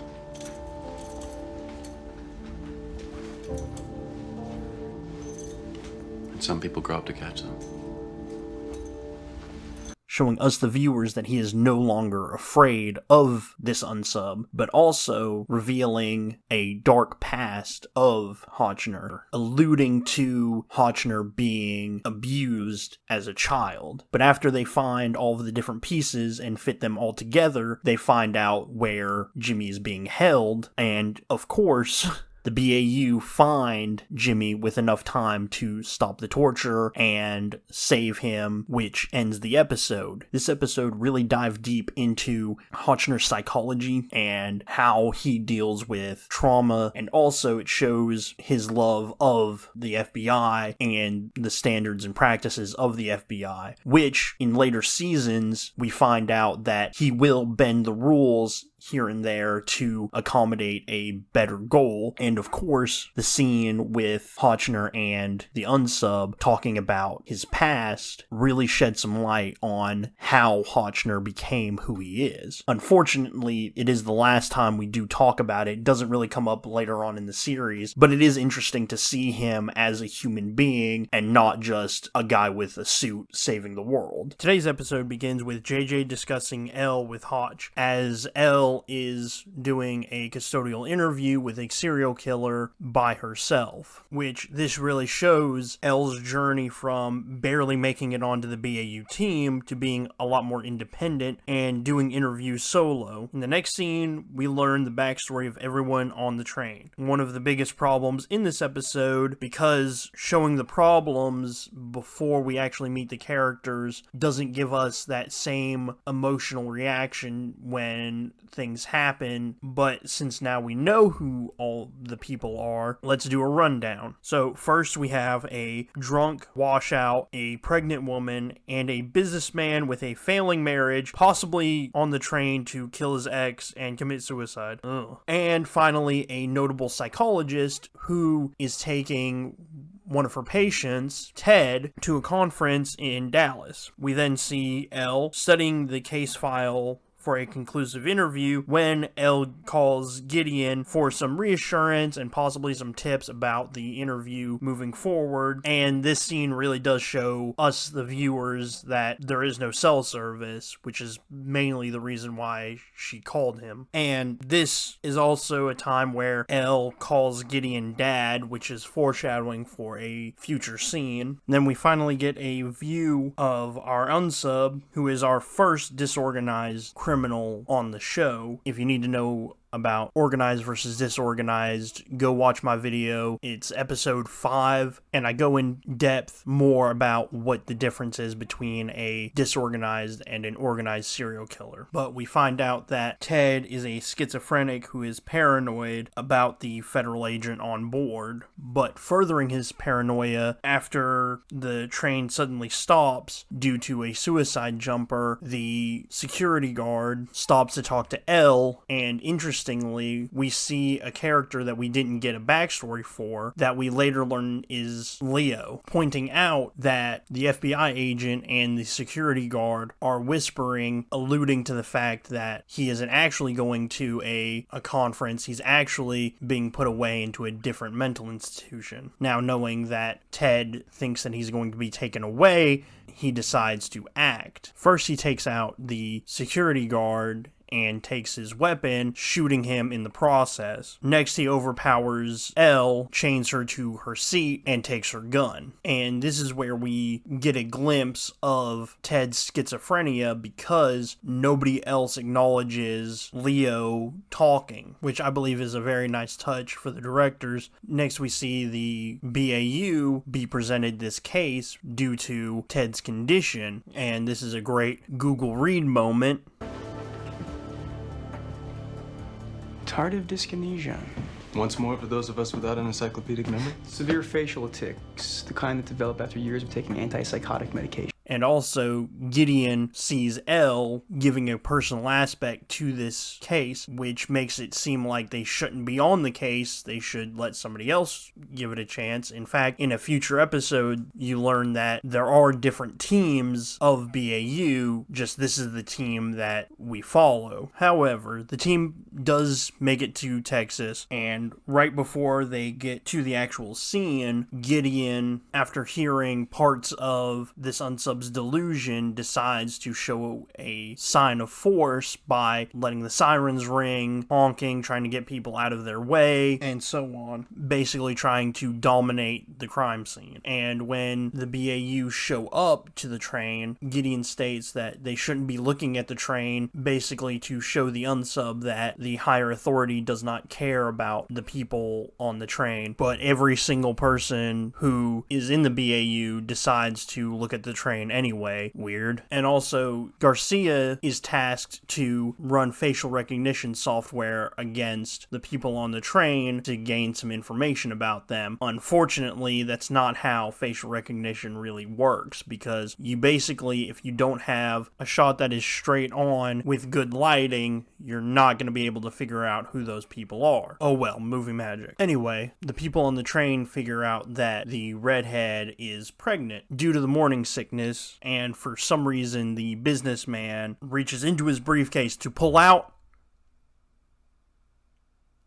his Bible. I guess this is what the directors wanted people to see, or at least think, that he was pulling out his gun by showing us his backstory, but the scene would have still been as tense, or even more tense, even without the backstory. Next, we learn that there is a SWAT team on standby, and if things get dicey and Ted decides to basically end it all, that they will be in place to take over the train. After that, Ted grabs the pregnant woman to talk to the higher authority, potentially hiding his identity to them. Elle does try and fails at becoming a martyr for this task because Ted believes that Elle will send hidden messages, and this is when Gideon assumes the role of the higher authority by becoming extremely mysterious, and after a couple of questions to the pregnant lady, Ted is forced by Gideon to talk on the phone, showing Gideon's skill at interrogation and the ability to profile someone with little to no interactions. But this interchange brings up a question of what kind of delusion Ted has, because he wants something removed and tries to negotiate a way to get it removed, buying our team an hour to figure out what's going on. And this is when Leo, basically his guiding compass throughout this whole ordeal, goats him into continuing his venture. Then we get the washed out drunk to argue with Ted about the heat in the train, prompting Ted to lash out. Thankfully, the psychologist calms him down to avoid further bloodshed, but also reveal Ted's arms to the security camera to shed light on what Ted wants removed. Meanwhile, Garcia miraculously finds the IDs of the people on the train. However, most of this stuff is things we already know, except for the unsub, who we find out is Dr. Theodore Breyer, a genius like John Nash, the guy from A Beautiful Mind, which is referenced in this episode. After Gideon gets the rundown of the hostages, we learn a little bit more about the doctor's delusion, and when the drunk finds out about it, he tries to convince the doctor that the drunk isn't part of any government by quoting 1984, but instead of consoling the doctor, the drunk just makes it worse. The doctor becomes more aggressive, believing the drunk is just making fun of him. And now we get my favorite part of the episode, which is Magic Reed. So this is the first time that we get backstory on Reed as a magician. He spent a lot of his life learning prestidigitation, and now it is the saving grace of this episode. Now, this isn't the last time we're gonna see his magic, and in one episode, it really makes me mad, but we'll get into that later. But this is when they figure out a way to extract the microchip from Dr. Breyer by using sleight of hand. However, Morgan tries to prevent Reed from going on the train, which could be looked at in two ways. First way, Morgan doesn't want his friend in the line of fire, which is admirable. The second way is that Morgan assumes that Reed is too weak to carry on this mission. I personally like the first one because it strengthens the relationship of Reed and Morgan, and I appreciate that, especially in the future episodes where Reed and Morgan become closer than brothers. Ultimately, Reed is the one to go on the train because the team determines that Morgan cannot perform the trick well enough to complete it. Next, in the first scene with CGI, we see the psychologist try to break the doctor's resolve, which does seem to work until his delusions get the best of him and he points the gun at the psychologist, prompting Elle to threaten the doctor to not get the chip taken out if he hurts somebody else on this train, which effectively de-escalates the situation and really shows how much Elle has learned from being in the BAU. After Gideon calls the unsub pushes the deadline ahead by 20 minutes, forcing Reed to learn this complicated trick almost immediately, but not before Morgan delivers dialogue about SWAT teams and how he shouldn't act like he knows Elle because he's a tech. And we get a pretty funny scene with Reed.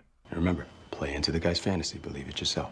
Actually, did you know that dentists and surgeons have been recruited to secretly implant these during otherwise normal medical procedures? This has been happening on and off since the late 1930s. Told me to believe. And then another funny scene. Could you guys do me a favor? Anything. Could at least one of you look like you're gonna see me again?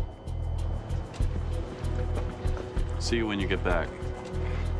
Next, Reed enters the train in order to extract the microchip, but not before the doctor takes the pregnant woman hostage to force Reed to take off his bulletproof vest. Next, we see Reed performing the procedure to help Dr. Breyer, removing the palmed chip. However, the doctor wants the chip turned on, and Reed freezes. Luckily, Elle does step in and help him with a pretty convincing cover story, and this does further Reed's character development because in future episodes, Reed is a lot more confident and shows that even under major stress, he can perform very well. It also shows how capable Elle is and that she really deserves to be on this team. Meanwhile, Hotch is with the SWAT team discussing exit strategy. After the removal of the chip, Gideon attempts to call, but Leo encourages the doctor that the higher authorities is still bothering him, prompting the drunk to lash out, escalating the doctor to shoot, and mistakenly shoots the psychologist. Then the doctor finally picks up the phone, but bad news for the FBI because the doctor wants to kill the hostages and himself due to the word choices that Dr. Breyer is using. After this phone call, Dr. Breyer shoots the phone to stop all communications with Gideon, showing us the doctor is completely done with negotiating with Gideon. However, Gideon does retaliate by setting the SWAT team ready to infiltrate. Next, the doctor complains about the ringing in his ears, telling Leo that after the chip was removed, it was supposed to stop. But Leo starts to lie to the doctor, driving a wedge between the two of them. Reed does take advantage of this by explaining to the doctor how Reed knows the doctor feels. And interestingly, Leo isn't shown for the rest of the episode, showing us that the Doctor's sanity is returning and what Reed is doing is working by driving a bigger wedge between the Doctor and Leo. And after this, Reed gains the Doctor's faith and using this trust to flip the tables on Leo, making him less honest. Next, Reed explains how the Doctor figured out all of his mathematical and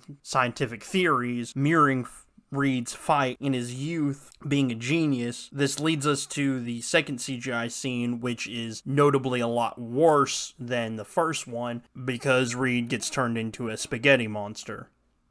So yeah, that's the thing. Anyway, this does lead to a struggle where the business guy eventually shoots the Doctor, thankfully ending the unsub's control over the train. After the excitement, Dr. Breyer and the psychologist go to the hospital, and Elle is forced by Gideon to go as well. But not before we get a scene with Elle calling Gideon Dad again, which Gideon shoots down almost immediately, telling her not to call him that ever again. But lastly, we get an immensely cute scene with Elle and Reed.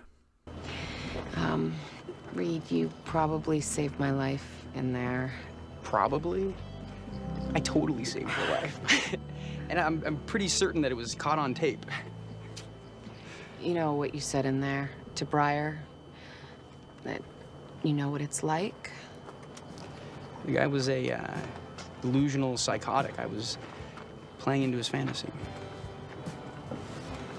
Furthering my idea of them becoming a couple in the future. That does end the episode, and this was a great episode focusing on Elle and Reed's ability to survive a hostage situation, thinking on their feet, and proving that they're not just a smart person and a hot chick. And this was Elle's second major trauma, which will be brought up more in future episodes. Also shows us how much Gideon cares for his team. This episode begins, as a lot of other criminal dramas do, by having runners in a secluded area when they split up to their own demise. When the guy gets attacked, closely followed by the cheerleader. Next we see the local authorities find the guy's body close to a decomposed body with similar head wounds, but something spooks the authorities, so they decide to call the FBI. Bringing us to the next scene where Morgan comments on Reed's coffee habits, prompting Reed to explain how he has been having nightmares about the job, which humanizes Reed, learning that this job has consequences of the mind, not just the body. This also strengthens the relationship between Reed and Morgan, as Reed trusts Morgan enough to confide into him. However, later in the episode, we see that the trust does get broken, but for a good reason.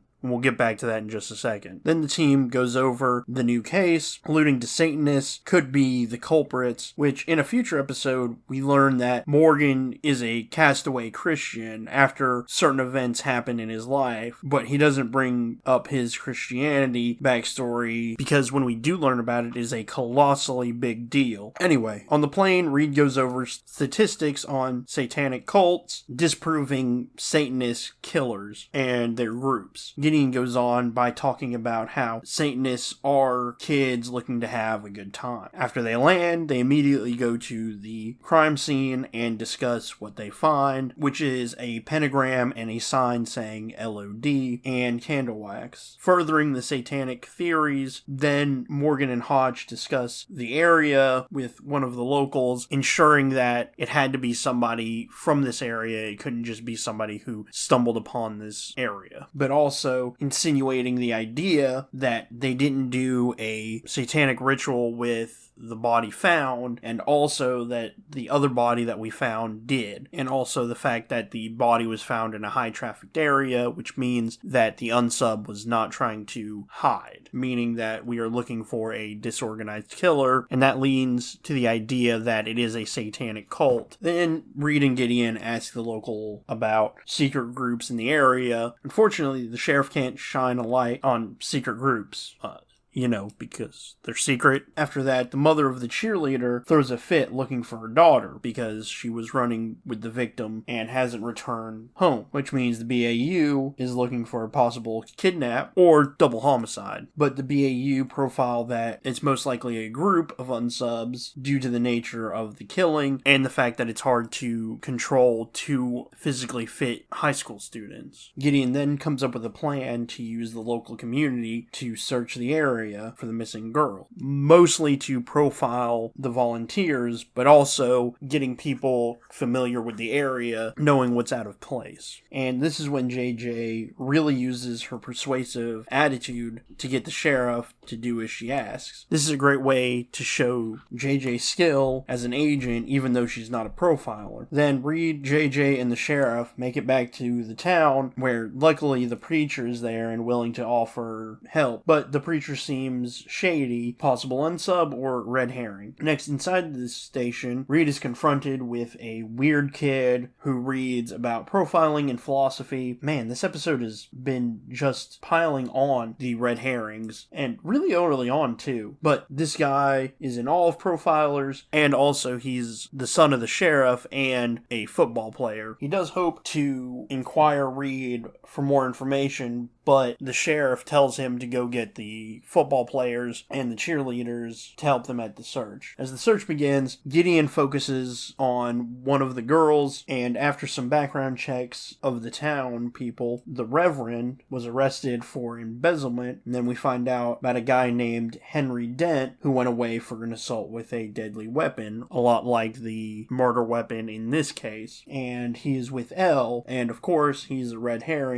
because although he is awkward, he doesn't attempt to harm anybody, but Elle does find the next clue, a note threatening the death of the cheerleader. Next, Reed and Hotchner are talking about Reed's nightmares, which enrages Reed because Morgan talked to Hotch behind his back. Then we get the profile of the killer, or Killer Colt, and going into the background of both Jim Peoples and Charles Manson, when the football player reveals who the LOD, the Lords of Destruction, and their leader, Zizzo, and it looks like we found the unsub for this video. As they go to raid the LOD's headquarters, Gideon follows the woman that he spotted during the search. Then we see a stereotypical devil cult complete with heavy metal music, and Zizzo, their leader, is acting as if he's on a cross. Very original. And this is when Gideon starts conversing with the girl about Gideon's faith at the local church. Meanwhile, Zizzo, the unsub, is being questioned about his beliefs and involvement of the murders. While this is happening, Reed and Morgan are at the LOD headquarters talking about Reed's nightmares, and this is when Morgan reveals to Reed that Morgan had nightmares before and tells a touching story about a serial killer who was strangling people that he was profiling. And one girl really stuck to Morgan, which strengthens the relationship between Reed and Morgan, that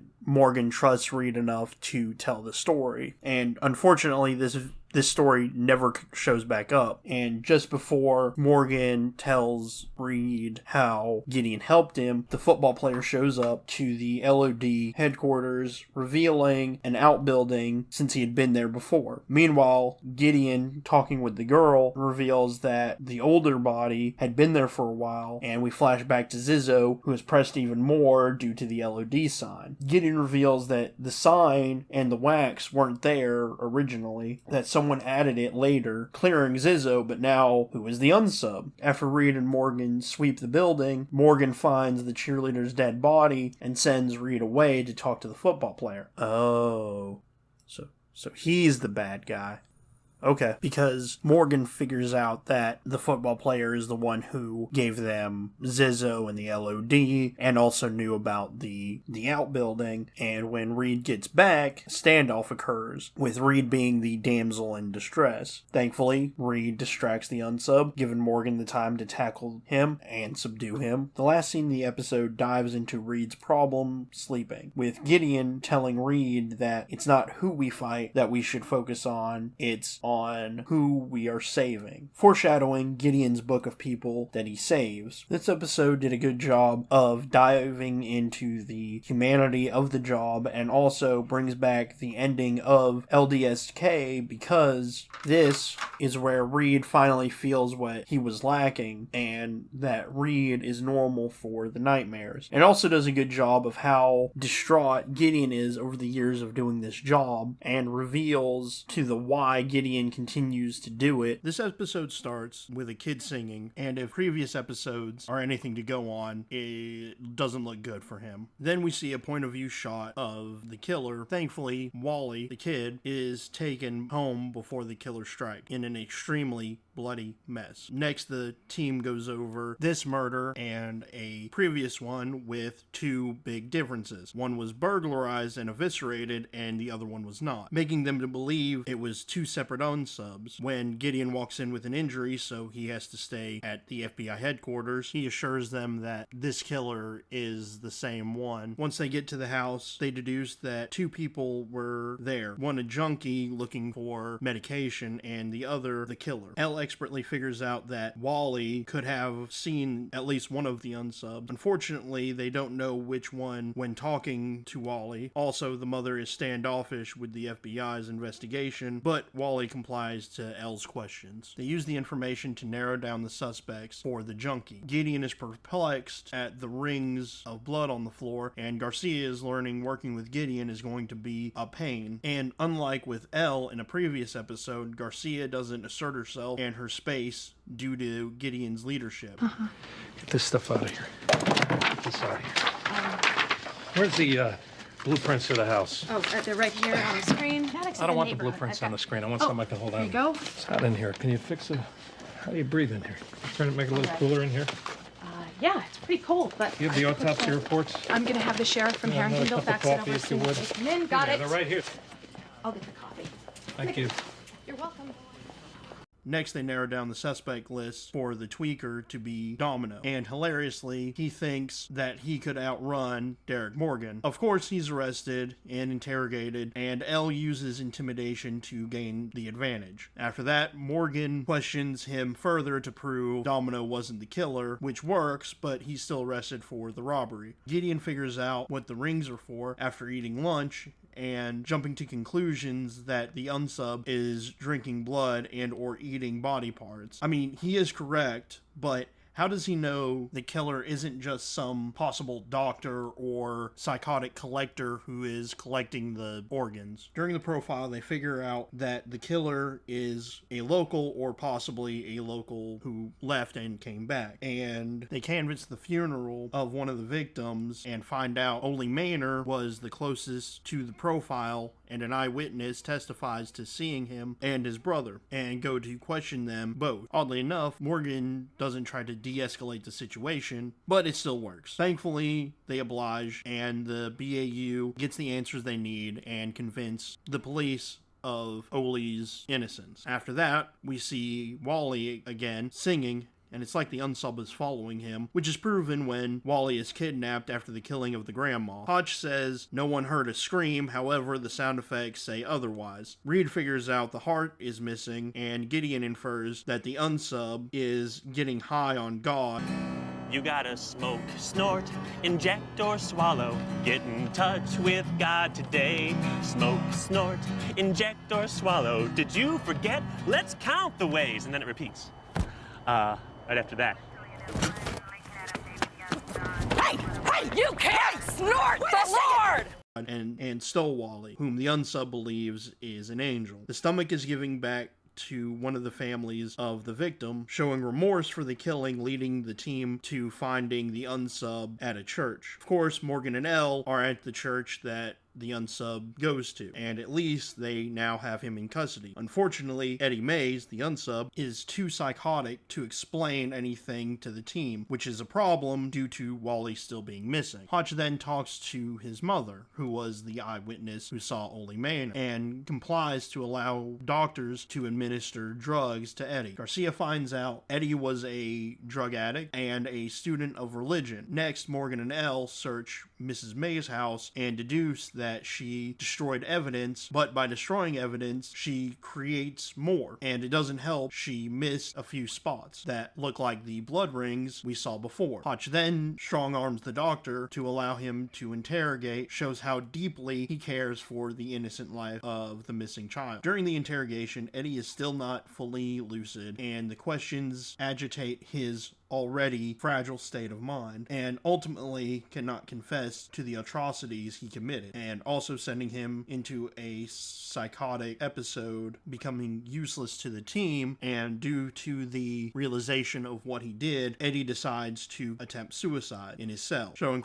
remorse for the killing, but the team is there to save him, and Eddie goes to the hospital. Hotch then interrogates Eddie's mother, knowing she was privy to the actions, and she attempts to lie to save her good name and standing in the community. Morgan floats the idea to use the GPS to narrow down the potential spots for Wally, and Hotch uses his mother to help question Mrs. Mays, which also humanizes Hotch and his upbringing, not talked about in later seasons. Next, Elle explains how they got there, and Hotch tries to appeal to Mrs. May's humanity to no avail. But even without her, they find Wally safe and sound. We also get more information about what kind of father Hotch is and how bad a mother Mrs. Mays is, leading to her arrest. Finally, as the team return, Hotch has to console Garcia. Then Gideon and Hotch talk about his bucket list, which pushes Gideon to reconcile with his son we rarely, if ever, hear about in later episodes. This episode is one of the first episodes that separates the team, but it won't be the last. The team using GPS at the end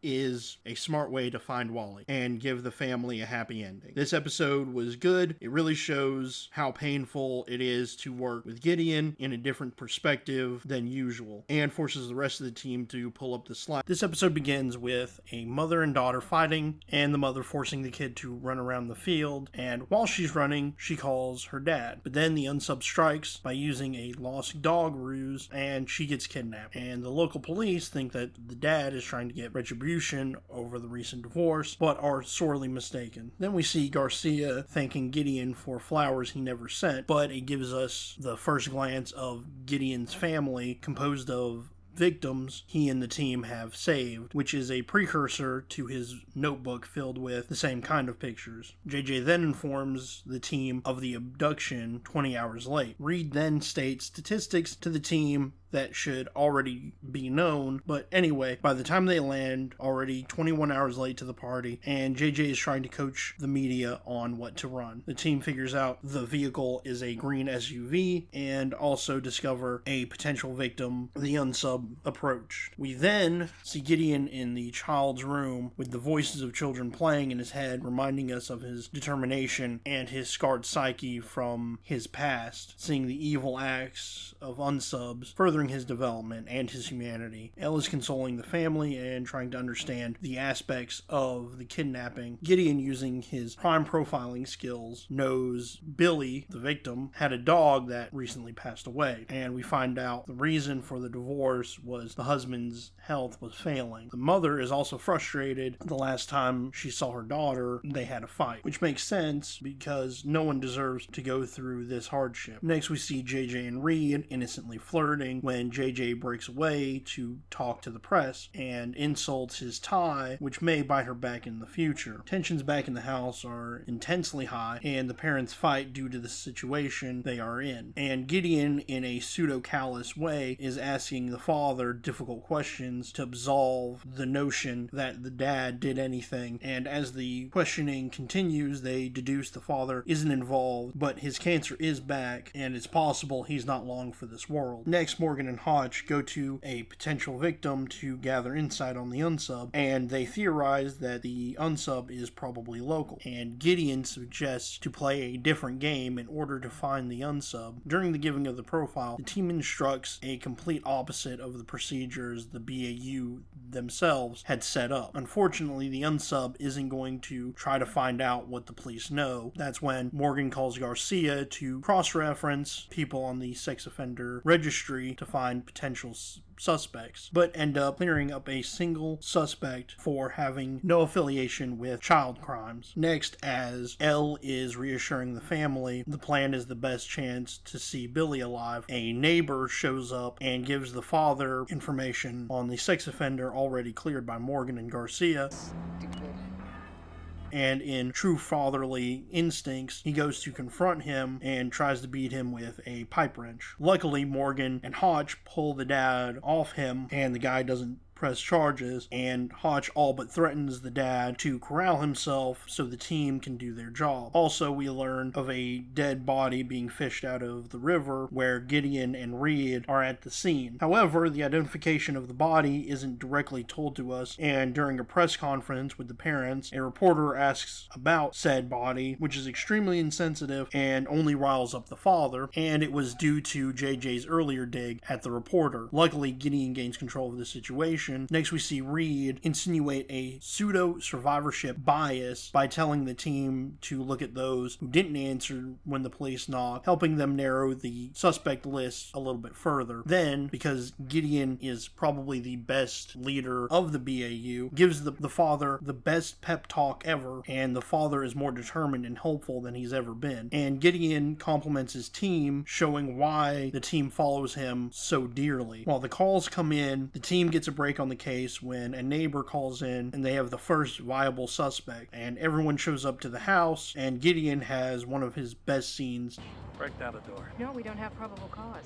He's got a green SUV. He had a dog that died recently. He spends time in the park. He's pretending he's not home. None of which are illegal. No judge is going to sign a warrant based on that You're information. weighing the life of a child against the price of a door? I'm weighing the law against the price of a door. Girl's in the house right now. The longer we stand here and wait, the longer he has to finish her off. I mean, doors are pretty expensive now, but Gideon weighs the price of morality over legality and breaks in, hoping his team is correct. And this gets Gideon on a whole nother level when it comes to his character. He cares so much for the victims, he is willing to lose the case just to find the girl. After searching the house, they find child porn, like in his profile, but they're running out of time to find Billy, and even Reed talks about the possibility of not finding her in the house, citing other abductions, but Gideon follows the profile and knows she is here. Hotch does try to intimidate the unsub to no avail. However, Gideon figures out where she is by noticing the insulation and figures she is in the attic. And I've never had to search a house, but wouldn't that be a place to check? And of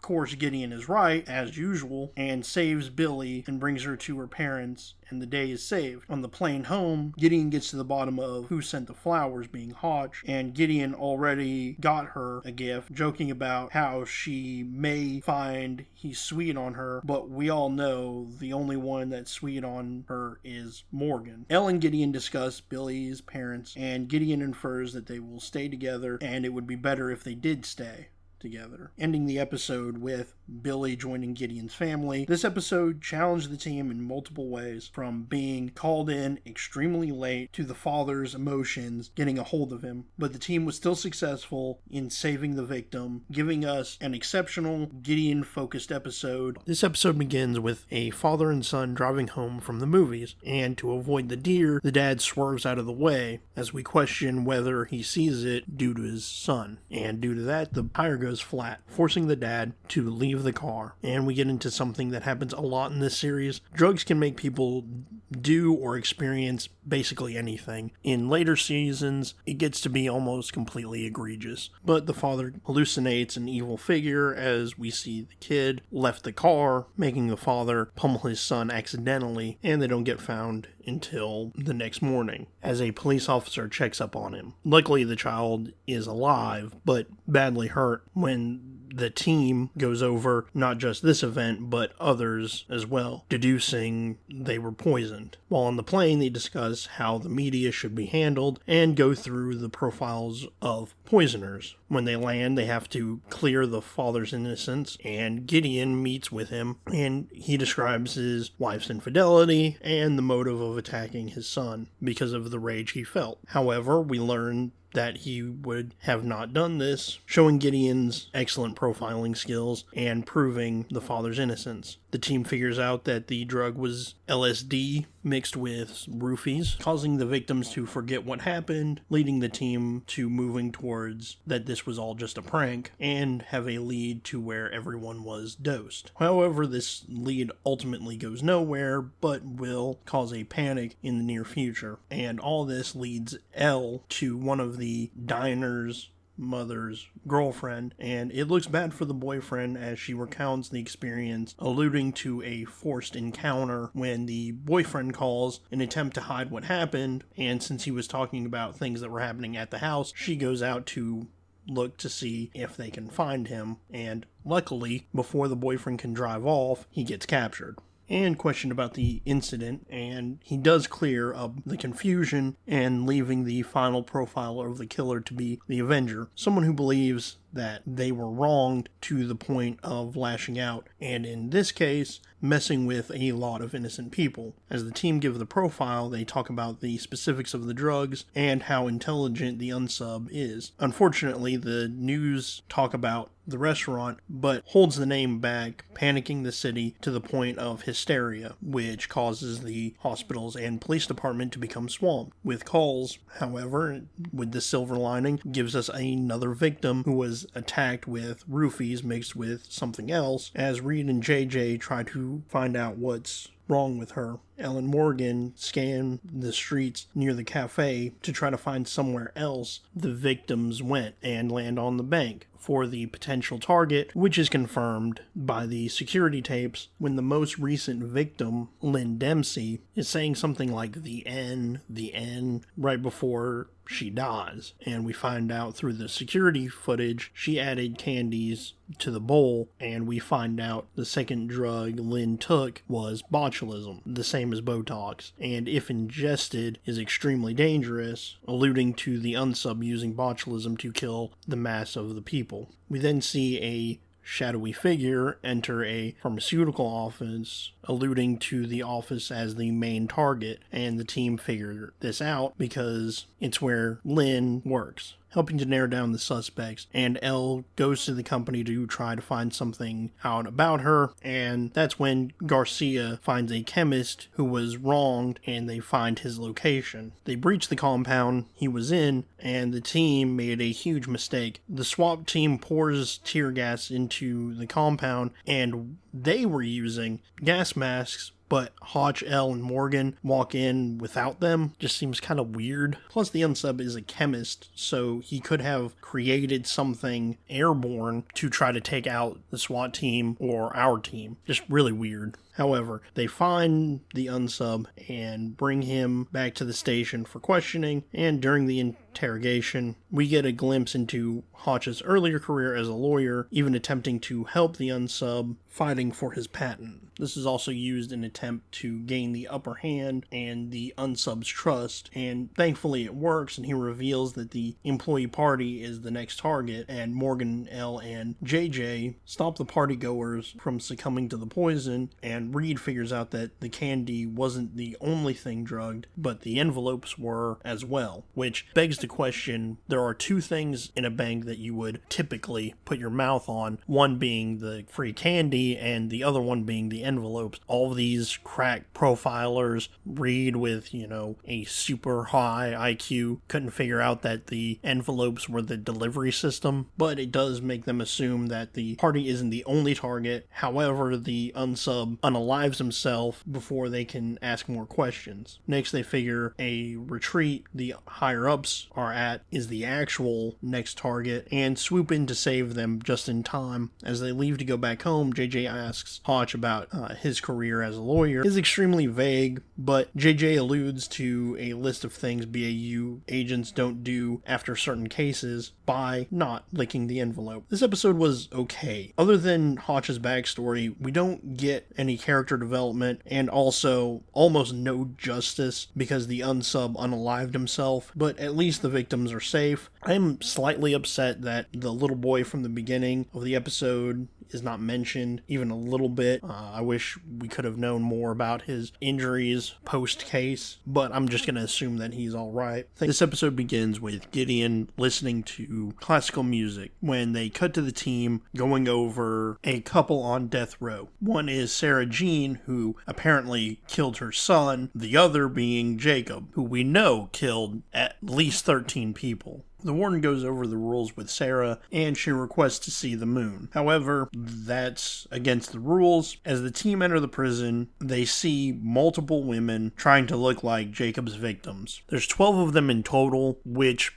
kind of makes sense, because the news has only broke on the original 12, but even before the team got here, they found a 13th victim, and later on in the episode, we'll find a 14th victim. Now, it is interesting that the writers made this distinction because there's 12 victims, 12 fangirls, and adding JJ and Garcia, both blonde women, brings the total up to 14, the number that is actually confirmed by the end of the episode. Jacob does talk about 4 more victims, but can be easily dismissed as he's about to die. And it is strange that people dress up as the victims of serial killers, but that actually does happen in real life. Also, the team believes Jacob has more victims. During the profile, they go over the case, and with the aforementioned 12 girls being killed by Jacob, with only Riley being killed by Sarah. And also, Sarah was complicit in the abductions, and due to the psychology of Jacob, it is almost impossible for her to be that intimately involved. Gideon then splits the team up, placing Elle and Morgan at the house, Hotch with Jacob, and Gideon and Reed go to Sarah. While Elle and Morgan are at the house, they talk about the abduction method and the layout of the torture/kill site, and figure they need to talk to Sarah's mother. Back at the prison, the warden says something that I wish didn't make sense, which is they've been on death row for 15 years, but hey, that's our legal system. Gideon remarks on Sarah's paintings to break the ice with Sarah. Next, Morgan and Elle arrive at Sarah's mom's house to get some insight of the early life, finding out that the dad was strict and why she and Jacob are connected. That's when the mother hands over a letter by Sarah. As we get back to the prison, Jacob and Sarah are reunited briefly in an effort to spark something out of Sarah. Jacob gets excited, but Sarah has no emotion, even noting that they planned this. Now Hotch is interviewing Jacob, and Hotch is trying to stonewall Jacob. Unfortunately, it doesn't work. And as Gideon is interviewing Sarah, Elle reads the letter, and Gideon and Reed finally get a reaction from Sarah, and she is remorseful of her actions, or rather the inaction of that, resulting in the deaths of the victims. Next, Reed goes over why Jacob kills alone and that Sarah might be completely innocent. That forces Gideon to work on pinning Riley's murder on Jacob. And JJ has an idea to throw Jacob a curveball because she looks like his victims, and they all strike up a deal after JJ proves her intimidation. JJ agrees to let Jacob smell her hair, even though Hotch advises against it. JJ deals a hand of poker. Jacob incorrectly assumes he's won, but Hotch shows a full house, and Jacob lies saying there isn't any more bodies, which makes Hotch counter with a lie about Sarah Jean getting a stay of execution, which angers Jacob to reveal a burial site, which gets Morgan and Elle to investigate, and they find a body under a gazebo. Meanwhile, Sarah asks Gideon about his family and why he isn't married, also asking about his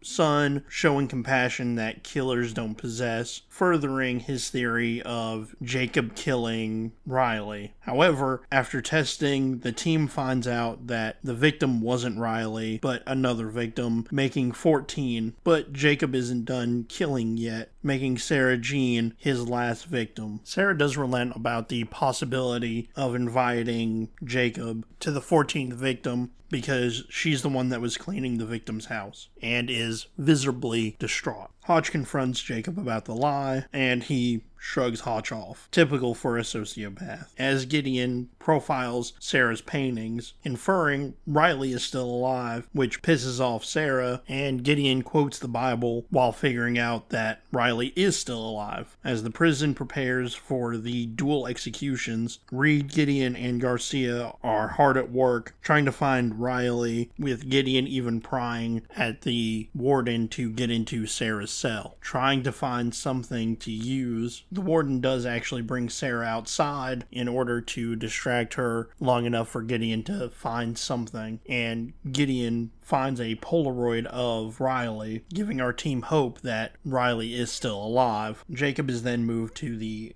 execution chamber, where he does actually confess to more murders. However, the warden doesn't really care. But just as Jacob is about to be executed, Hotch runs in and shows the picture of Riley to antagonize Jacob just before his last moments on Earth. Gideon is pleading Sarah about Riley's whereabouts, and Sarah is still holding out. However, Gideon is still looking for Riley's location, and using their profiling techniques, the team find Riley. Gideon is trying to save Sarah, but Sarah knows that the ramifications of people discriminating against Riley because of his parents. Gideon then has to make the most critical decision he's had to make in this series by allowing Sarah to die so Riley can live. And even though Morgan and Elle do find Riley, Gideon waves them off, forcing Sarah to be executed. And with all the time they had together, Sarah requests that Gideon be the last thing she sees. After Sarah's death, we flash back to Gideon at the concert, listening to Riley play the classical music. This episode was an amazing way to force viewers to think. Also, I did touch on this a little bit, but Sarah, basically anytime she saw somebody, she would ask them about their families. She asked Reed about how proud his mom is, and the warden about his children, signifying that she always put family first. Also, Jacob was an interesting character, trying to outsmart and outplay the FBI, and that leaves us with the ending. Gideon had an insanely difficult choice to make. On one hand, Sarah lives, but Riley becomes ridiculed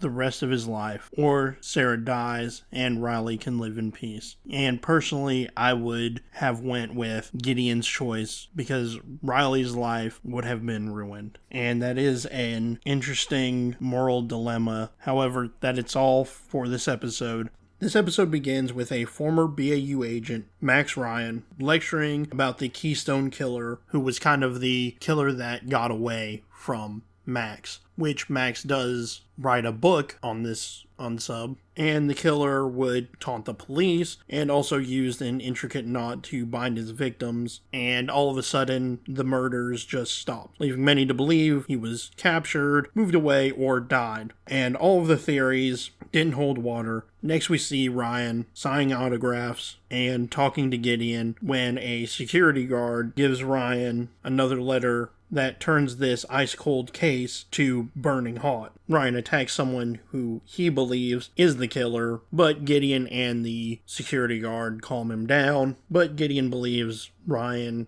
about the Keystone Killer coming back due to the licenses of the past victims. Next we see the BAU circle the wagons in the middle of the night, and they talk about Ryan's accomplishments. Then they meet Ryan, and he is very defensive of this case. However, Gideon goes over what they know so far. And this is where Reed uses his eidetic memory and exceptional IQ to find every word on the word search left by the killer as a signature, picking up on the gray wool sock and black bra, both worn by the victim when they were found. He also finds an allusion to murders that, to our knowledge, haven't been done yet, when they talk about the change in MO, but Ryan dismisses the claims that this killer was still doing his killing without anyone noticing. And the killer also went to the press over the latest victim. Ryan does tag along in order to use his expertise on the case, and on the plane they realize that the differences didn't stop with the way they were killed, but also in the display of their victims, using flex cuffs instead of the ropes previously utilized. And while discussing the case, Ryan dismisses Morgan's theory that they have a copycat on their hands, and Morgan does bring up a good point to Gideon that Ryan may overstep his boundaries. When they land, Gideon, Elle, and Ryan go over the victim, and Ryan snaps at Elle for something that she was trying to remind the facts of the case. Also, he dismisses Elle's ideas, putting her on the edge. Then we see JJ attempt to curb the media as Reed and Hotch talk about Ryan and what they could learn. I think we could learn a lot from him. What could you possibly learn that you don't already know? Hotch, repetitive thinking is a death knell for the brain. For complete brain usage, diverse stimulation is the key. Next, they find another word search with a quote from Ryan's book. I used this specific quote In your book on page 184. I read it on the plane. And you remember the page number of the quote?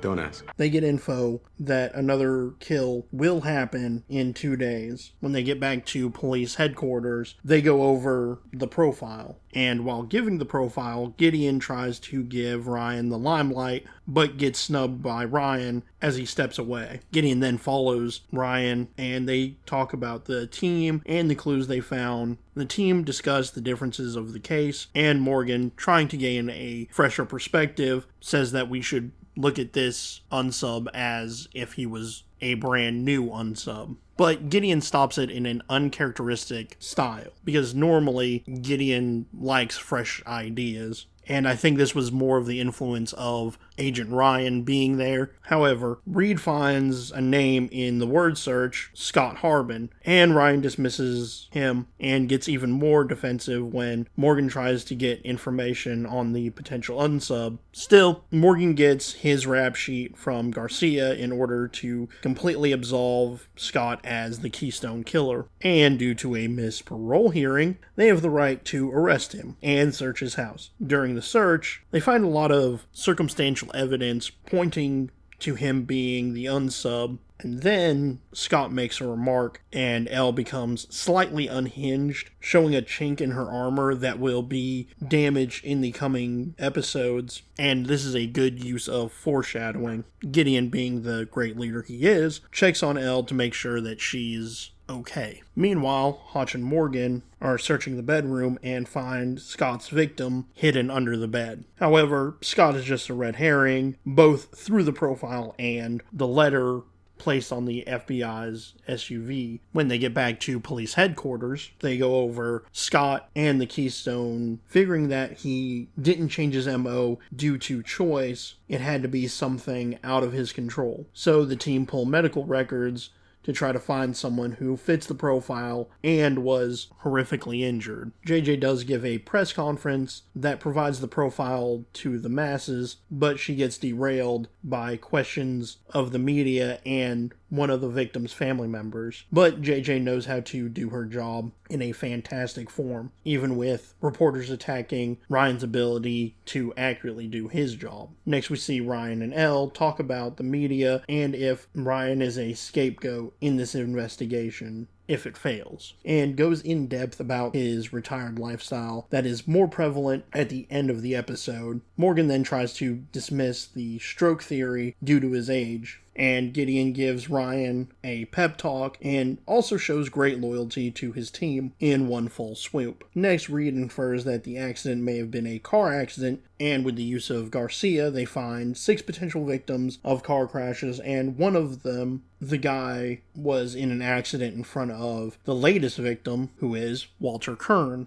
alluding to him being the Keystone, and he also worked with Scott installing security systems. They find his address, and everyone goes to find him, and the director did a great job of misdirection by having the Keystone at the door of his next victim and the FBI at Walter's door. Gideon and Ryan then meet with Walter's wife. Meanwhile, Walter is subduing his next victim. Ryan asks the wife to search the house and try to find out his next victim, looking at his pictures, when Reed uses his memory to look at the words on the word search and deduce the Keystone kept the same victims, but due to the accident he couldn't follow through. And this is a small thing. While Walter is threatening the victim, the sound of a gun cocking happens, but the hammer stays down. It's just kind of interesting that they left that in. The FBI does show up to the victim's house after seeing her picture in the scrapbook. And just in the nick of time, the team find Walter about to strangle his victim, and Morgan subdues him. And Gideon allows Ryan to cuff Walter,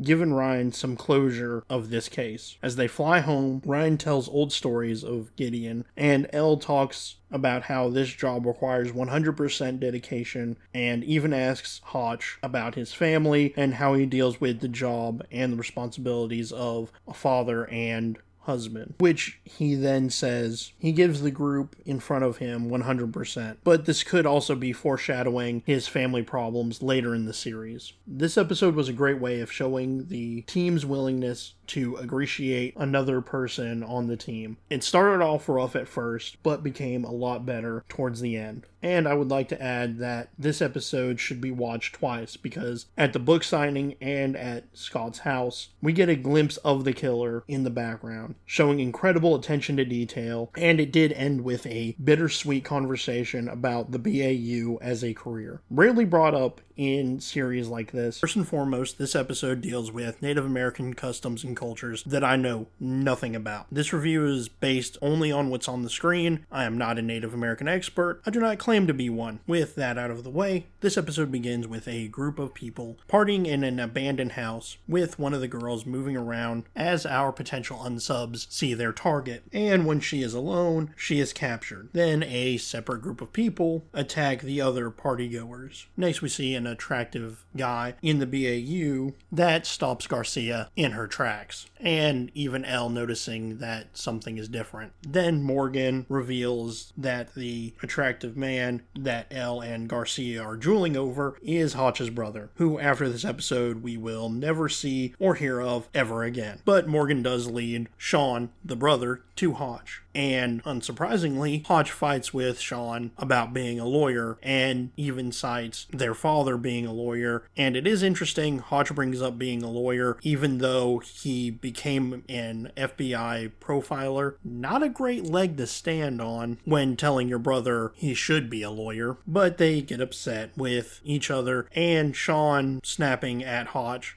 Don't profile me, Aaron. Next, we're in the conference room where they go over the case, figuring that these killers are working as a team and that the only chance they have is being a better team. And once they land, Hotch, Gideon, and Reed arrive at the house, and Reed, with the coroner's report, deduce that they were basically skinned alive, and with one victim being impaled, leads Reed to believe that the tribes of the Native American plains could potentially be the group of unsubs, backed by the fact that they are in New Mexico, and due to the eminent domain that stole the Apache land. Sounds pretty natural for America. That's when Garcia looks up and finds a disgruntled Native American, Black Wolf, pegging him as a suspect, and those who know who Black Wolf is dismisses it because he is a peaceful man. Unfortunately, the police officer doesn't see it this way, and we see Black Wolf leading a class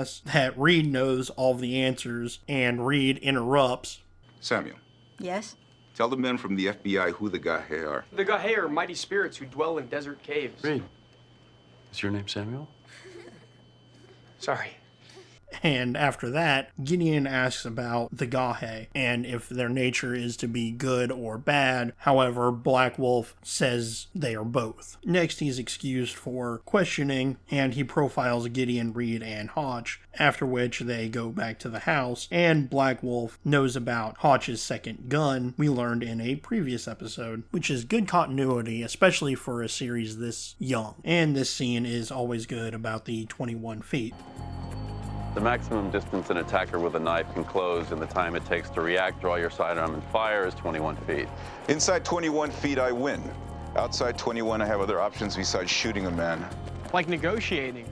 Like running. After which, Black Wolf then goes through the building and deduces that these rituals come from different tribes, not just the Apache, but Navajo, Comanche, Pueblo, and Sioux, which means that whoever did this doesn't understand Native American culture, because they would have never used the different rituals. And Black Wolf summarizes that 6 people did all of this brutality, with 1 girl being kidnapped by 2 guys, and 5 others were killed. And due to the mixing of rituals, they believe that the American Defense Union could be behind this whole thing as a tactic to gain public opinion by framing Native Americans, which forced the team to bring in the ADU leader. And through questioning, the FBI put a surveillance order on the leader. That's when Garcia finds out the missing kid through a fingerprint, and they go to the father's house, where Hotch, Elle, and JJ question the father and convince him to go on the news to hopefully gain the advantage from the kidnappers, which does work because the kidnappers reveal that the father actually paid them to kidnap his child. And during the thorough investigation, both of the kidnappers have the exact same story, making it easy for Gideon to believe that they are telling the truth. However, Gideon and Hotch now have to grill the father about how he coincidentally kidnapped his daughter just before a brutal killing took place. And while they're doing that, Reed and Morgan visit the daughter at the hospital. However, Morgan gets a call from Garcia, and Reed witnessed Ingrid, the daughter, repeatedly say her name and her social security number over and over again in a sort of trance, leading the team to surmise that she was incorporated with a cult. And eagle-eyed viewers will see the parallels to the Manson family trying to reenact Helter Skelter, but instead of African Americans, they're using Native Americans. And just like Helter Skelter, they attack both sides in order to spur a race war. Hotch is then questioning the father again, and they go over the second killing and even gives Ingrid a way out. And thankfully, the dad complies and goes over the differences of Ingrid because of the cult. And she talked about the Gahe, which is where the team disclosed the profile for a cult leader, or grandfather as he wants to be called, and they describe what could be a connection to the school, and they go to the second crime scene with Black Wolf. He and Ingrid discuss the killing, and Ingrid mentions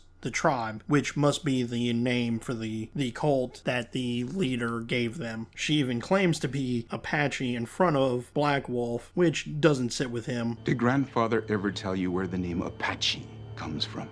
It comes from the Zuni word Apachu. It means enemy. And if grandfather knew the first thing about the real Apache, he would have taught you to refer to us as the Dene. It means the people. And with talking to Black Wolf, she clearly doesn't understand anything about the Apache people, and he does everything he can to correct her. However, she inadvertently points out where grandfather is, with Morgan narrowing down who the cult leader is, and even how he knows so much about the Apache ways and cultures, and profiling him reveals his hiding spot. However, he gets brought in quietly, but unfortunately the tribe is hunting. Reed informs the team of Jackson Cowley, or grandfather, his rap sheet, and that he was even institutionalized for auto theft. And even in prison, he shows an aptitude for sociology and manipulation. And later, after the prison, he latched himself to the Apache ways, incorrectly as you may assume. Next, Hotch interviews Jackson, and Black Wolf gets upset, rightfully so, when Jackson goads him to violence, calling the Apache people cold-blooded murderers, and Black Wolf had to literally be removed by Morgan to restrain him. Next, we figure that the tribe is attacking the reservation, and with Hotch and Black Wolf already going, they decide to protect the school, with Black Wolf issuing a sort of challenge to Hotch by asking him not to use his gun but to use his baton. And next we see an amazing scene where Black Wolf and Hotch fight off the assailants, but due to copyright I can't show it, but highly recommended. Hotch and Black Wolf dispatch the entire brigade, with only Hotch getting one shot off. Without firing a shot? Captain America here, shot number 5. You're welcome. And we close the episode with Hotch reconciling with his brother. This episode ends with Hotch understanding his brother a little bit better, and it did a great job of using the case to teach Hotch a different way of understanding his family. And as previously stated, we never hear from him ever again. But it does further Hotch's backstory. This episode begins with a man going crazy in his apartment, which means obviously he is the unsub, who then leaves in order to get a taxi, and he kills the taxi driver by shooting him. And as the team discusses him, we learn the unsub also stabbed him in the ear and blindfolded him. And the team also surmised this unsub could be like the Zodiac or Son of Sam. And while on the plane, Reed confesses he's never been to New York, the city the unsub is hunting in, with Hotch remarking, You're going to talk to Reed about taking some vacation time. That's vacation time. And they further their investigation with theories when they arrive at the crime scene. They converse with the local detective to understand why the unsub chose this location for the kill. And at the other crime scene, we see Elle and Morgan talking about the victim as she was trying to start over in NYC, with Hotch analyzing that the unsub broke in earlier and shot her in the hallway, and with all of the evidence shown, the unsub is definitely organized. And after a meeting with the police giving a preliminary profile, JJ informs the lead detective of the proper media procedure. And next we see the unsub at a church where he kills the priest in the confessional booth, showing a clear lack of reverence to the church and its customs. However, he did make a mistake by killing in public and leaving witnesses, which this will become his downfall. And this is where Reed figures out that the knife the unsub uses is made out of flint, making it unique to this unsub. Also, we find out that the priest was tried and acquitted for touching kids. They also find out that the blindfold was put on after the kill, and that all of the previous victims were all acquitted or found not guilty to other crimes, giving the team everything to create an accurate profile of the vigilante, and that this unsub will most likely be working in the criminal justice field. However, Gideon leaves out an important detail that the unsub may be a cop, in order to get the police to aid in the investigation. And we also get a great scene of Reed not being able to use chopsticks. Can I get a fork, perhaps? Did you know that experts credit Confucius with the advent of the chopstick? He equated knives with acts of aggression. You don't know how to use them, do you? It's like trying to forage for dinner with a pair of number 2 pencils. Which is a good way to show Reed's incompetence in something physical. However, during the meal, Gideon is informed of another murder of a cop killer. And of course, the media is deifying him, and Reed bringing up the fact that this unsub hasn't contacted the media. But next, Garcia narrows the list to a specific courthouse that sees... Do you have any idea how many cases? 122,998 cases a year. Which could be hard to narrow down. And while Hotch, Gideon, and Reed make it to the courthouse, Hotch and Gideon reference a case in Iowa. This intrigues Reed and asks Gideon, who goes into more detail about it, showing Hotch's and Gideon's history of profiling. That does a good job of strengthening the relationship of their previous entanglements. Afterwards, Reed brings up the fact that this unsub isn't contacting the media, with the team surmising that the unsub would be part of the media, which means JJ needs to entice the reporter to come to the police HQ for questioning. This is where Hotch and Gideon profile the reporter in order to see if he is the killer. But Gideon clears him, and unfortunately, the reporter is hoping he never gets caught to bolster his career. Next, we see a hooded figure killing a guy in the park in cold blood, who just so happens to be an undercover cop. And just like in Seven, this killer reveals himself. Detective! You're looking for me.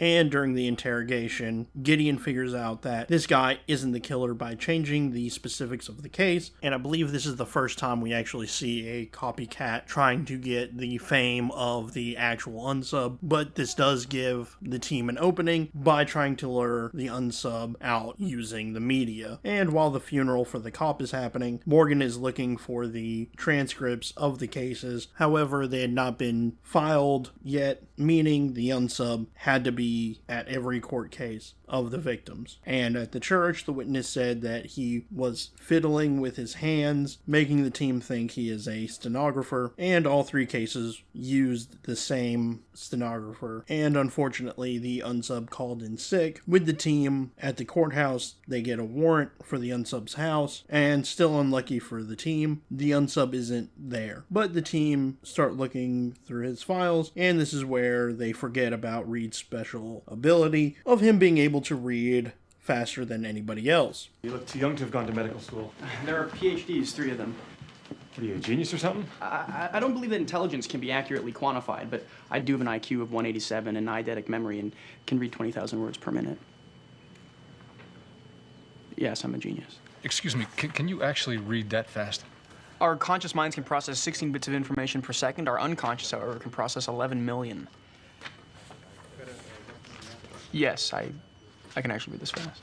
And this isn't the last time this happens, but Reed does find the next potential victim, which is proved correct after Gideon calls and the unsub bursts in the door, holding him at gunpoint. And when Gideon and Hodge get to the scene, they try to talk the unsub down, and this almost works, but then the cops shoot him, ending this episode on a dour note. This episode was very much a filler episode, other than the small amount of backstory with Hodge and Gideon, but that's somewhat typical for the first season of most shows. Very rarely in the first season do they ever have major character development, but it is still a good episode, despite the lack of anything about the main cast. And also, if you pay attention, you can actually see the unsub when they first go to the courthouse in the background, but you have to really look for him. And first and foremost, this episode's guest star is one I personally dislike, and if not for this series, I would never talk about her. I, of course, am talking about...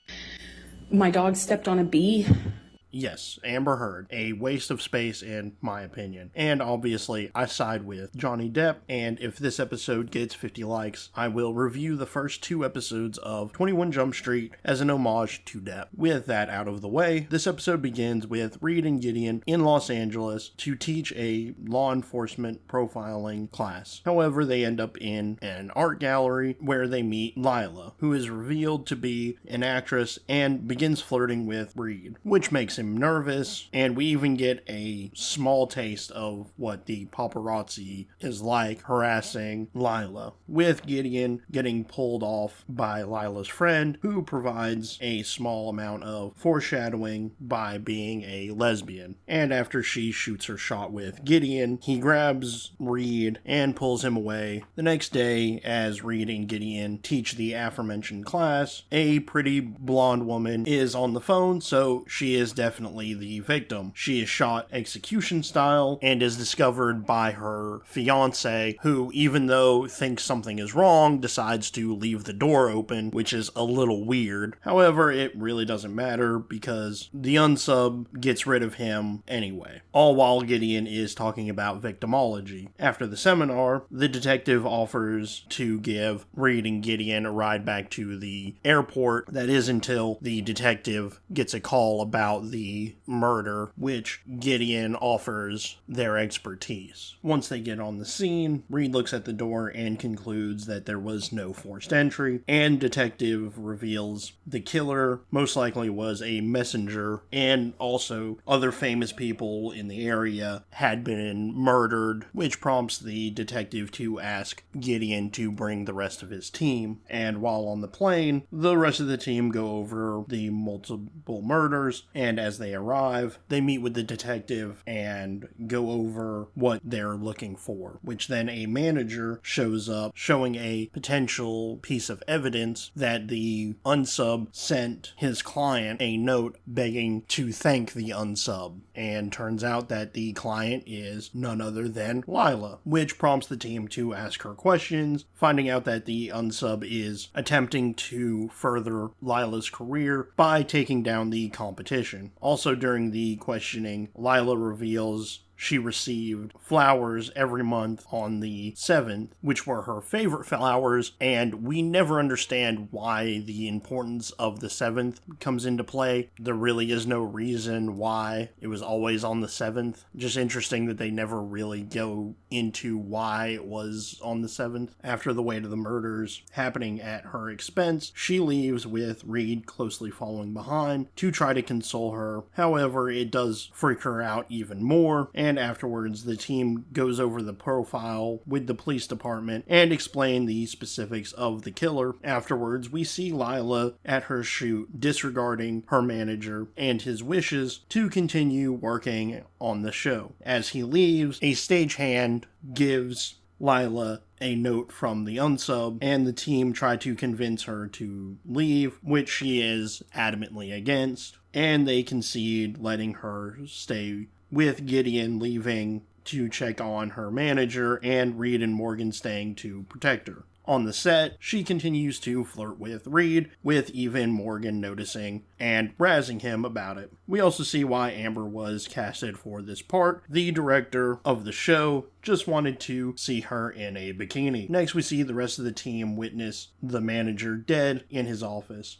because the unsub is threatened by him. Gideon then tells Reed, instructing him to get Lila off the set and into a safe house. Also, he tells Reed to forego telling her about her manager. While going through the manager's desk, they find revealing pictures of Lila, pointing the team to a photographer named Joe Martinez. As Reed and Lila get to her house, Reed goes over some safety measures. Meanwhile, Morgan and the detective arrive at Joe's studio, finding some evidence showing that he knows where Lila is 24 hours a day, 7 days a week. Even finding candid pictures of Reed with Lila. This is where Morgan and the detective leave as the unsub takes a shot at them. And seriously, the unsub misses Morgan completely and hits the detective, who is almost completely shielded by the car. I mean, seriously, the unsub had a perfect shot at Morgan and missed. I guess Morgan just had better plot armor. Luckily, the detective gets medical help and is going to survive. And Gideon finds out from Garcia that Lila never mentions her favorite flowers in any of the articles written about her. Next, we see Reed admiring the art at Lila's. When Lila decides to swim, the director of this episode clearly just wants to see her in her bikini. Anyway, Reed tries to stop her, but she then tricks Reed and drags him into the pool. We also see a photographer taking candid shots of Reed and Lila. Next, Lila and Reed make out at the behest of Reed, with him even going over the psychological reasons why she feels such a connection to him. And this is where Reed kills the mood by telling Lila about her manager's death. She then obviously gets upset with Reed and storms off. Next, we see Morgan and Elle dispatch the photographer, after which Reed attempts to smooth things out with Lila, even though she is still upset with him. Gideon does attempt to take some of the blame off of Reed, and as Lila is divulging about her past, Reed sees the art from before and surmises that it contains intimate details of Lila's life, prompting them to cut it up and piece it back together, which reveals a potential suspect in an old friend of Reed's, who owned the gallery at the beginning of the episode. Gideon, Morgan, and Elle confront him in order to either clear his name or accuse him of being the unsub. He says he didn't make it, that a girl named Maggie did, and they surmise that she is the unsub. Back at the house, Lila gets a call from Maggie, with Reed calling Garcia in order to trace the phone call, and I can't believe that the stagehand that gave her the note on set was the killer. This is an excellent way of misdirection. However, during the call, Maggie alludes comes to their relationship, and that's when Garcia reveals that Maggie is calling from inside the house. Now Reed is clearing the house, and he makes a big mistake by searching the house with the target of the killer with him. However, Maggie gains the upper hand, holding Lila at gunpoint. Kill the little bastard, see what I care.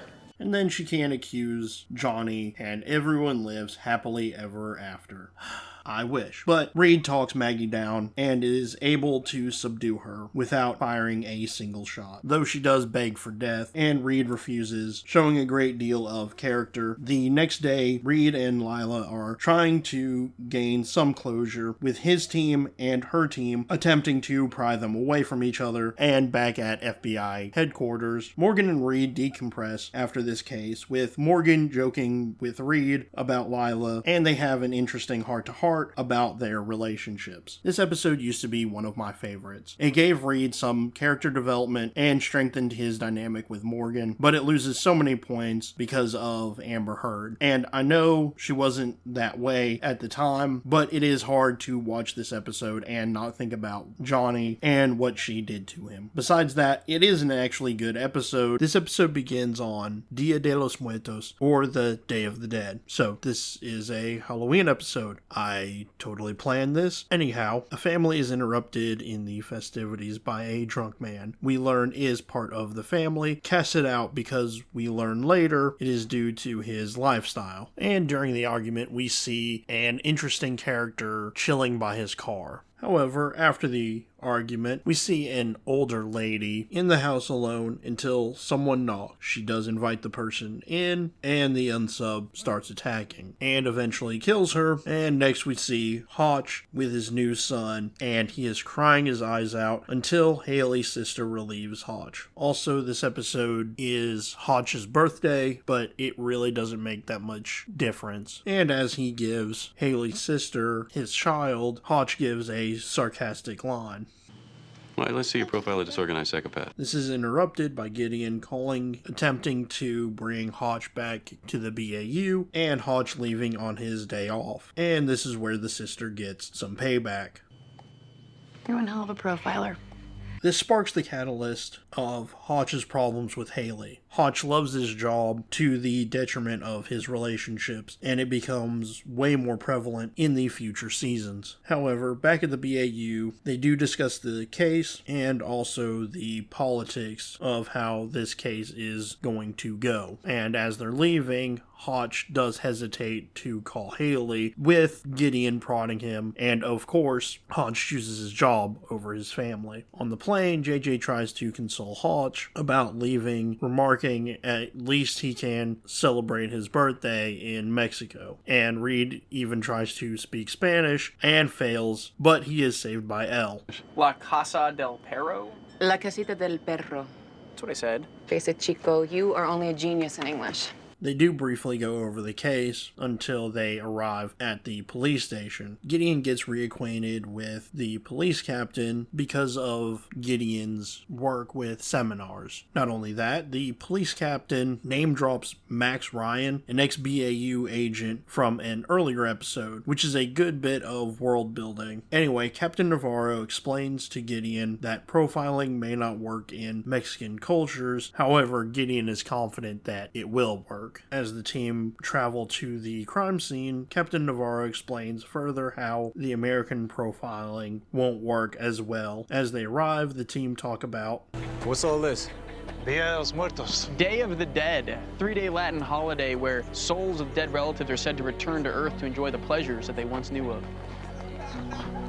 It sounds like he was reading that out of a book. Trust me, he always sounds like that. I was reading. I picked this pamphlet up at the airport. Which is honestly just a funny scene with Reed and Morgan that really show how much they bond together. Navarro explains the scene before they enter the house. After entering, they go through the murder and why they were drinking before it. This is where Navarro explains that the drink is a womanly drink, which doesn't make sense because the team believe that the unsub is a man. Gideon is searching the bedroom where she was killed and finds a picture of Miguel hidden in the drawer. This is the guy who was drunk and arguing with his family. This does show that she still loves him, but was ashamed of him. Gideon then describes that the killer is most definitely a heterosexual male. After they leave the scene, the team meet up with the Attorney General Maria Sanchez briefly at the police station. The team interview Miguel about the fight from that first scene. He is trying to clear his name, but won't admit to being homosexual, which shuts Miguel down. Hotch then has a sidebar with Navarro about Miguel's sexuality, and Navarro reveals that he knew, but couldn't use this as evidence to Miguel's innocence. Hotch does mention that he doesn't want to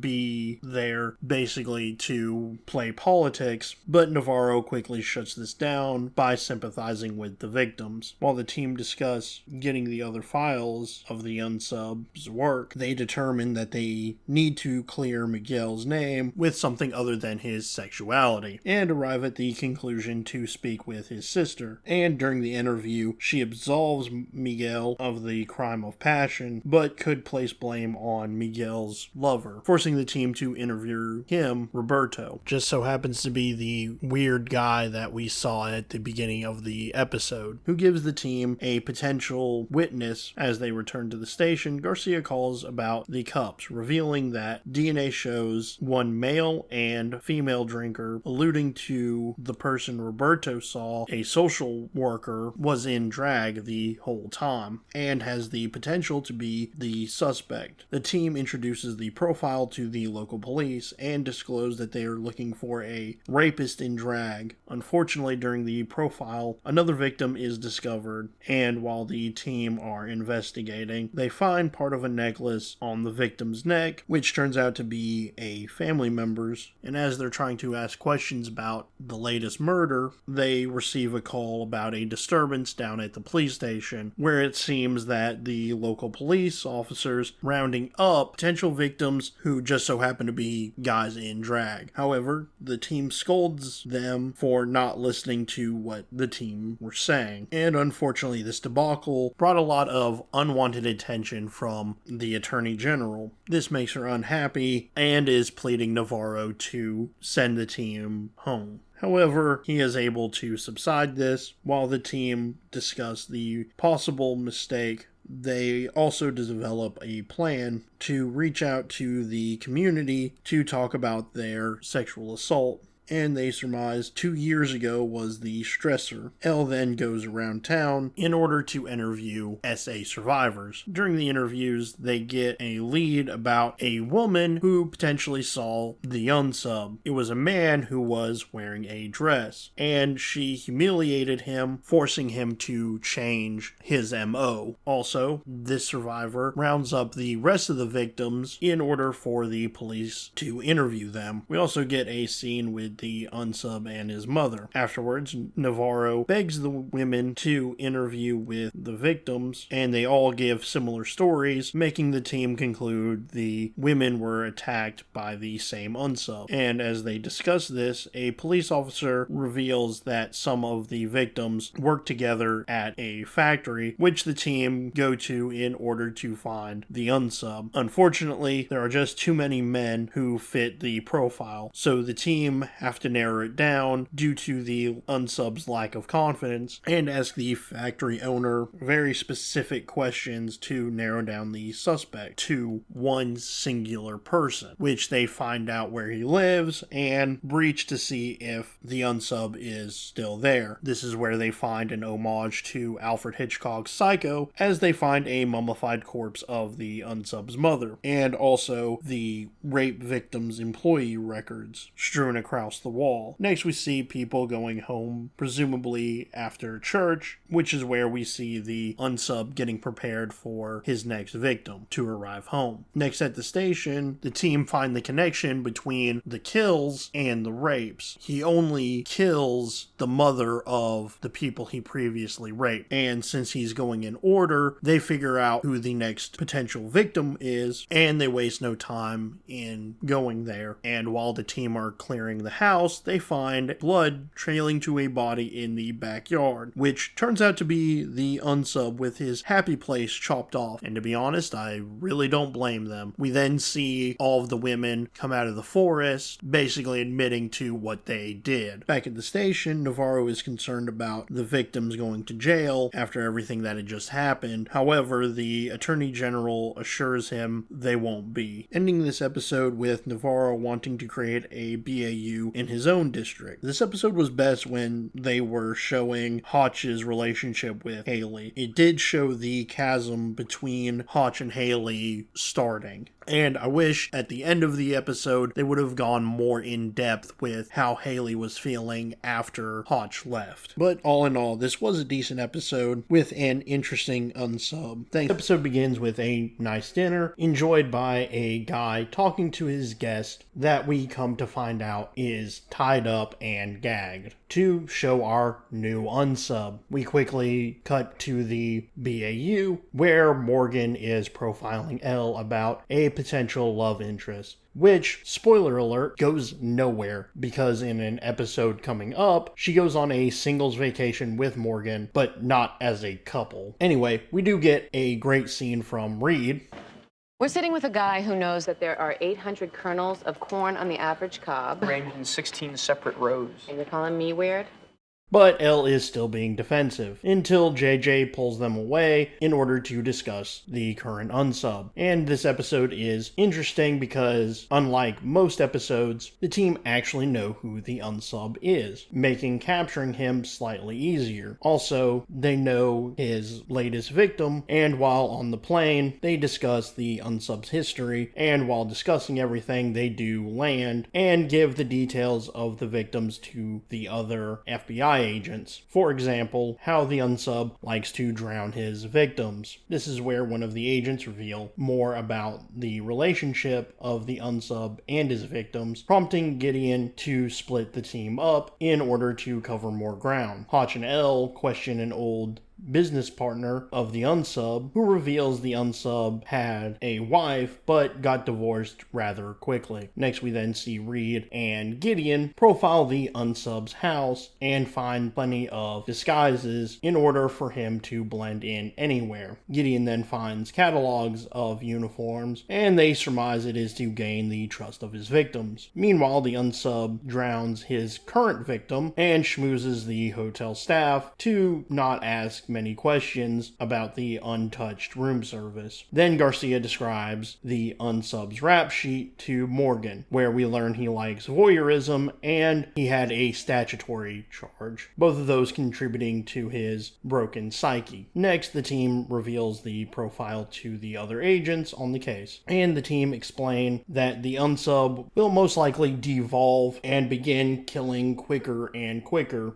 But during the profile, Hotchner gets a call about the victim that we just saw being drowned in a completely other state, prompting Elle and Morgan to go investigate. And after that news, the FBI prepare the roads in order to try to catch him, and Gideon remarking to speak with the unsub's father. Next, we see Morgan and Elle at the hotel room of the recent victim and deduce the method of capturing her and revealing that this victim, unlike his previous victims, had a relationship with the unsub. Then we see the unsub pass on a potential victim as Garcia calls Hotch about the unsub's wife, which prompts them to bring her back to the office for an interview. And this is when the team realizes she too was afraid of this unsub due to him stalking her. And while this is happening, Reed and Gideon interview the father in order to gain a little bit more understanding of the unsub and his past. We also see Gideon's power of profiling, looking around and seeing that the mother isn't in any of the pictures, and this is odd for a grieving widower to not have pictures of his deceased wife. However, the dad explains this away by saying it would break his son's heart. But they do learn more about the unsub due to the fact that the statutory case was swept under the rug by the father due to the fact that they were just being kids. Yeah, right. Gideon then asks the hard question. Mark ever have to take responsibility for anything? Look, what do you say? Being a protective parent has turned my child into a killer? I'm saying you're making excuses. I'm not sure it did him any favors.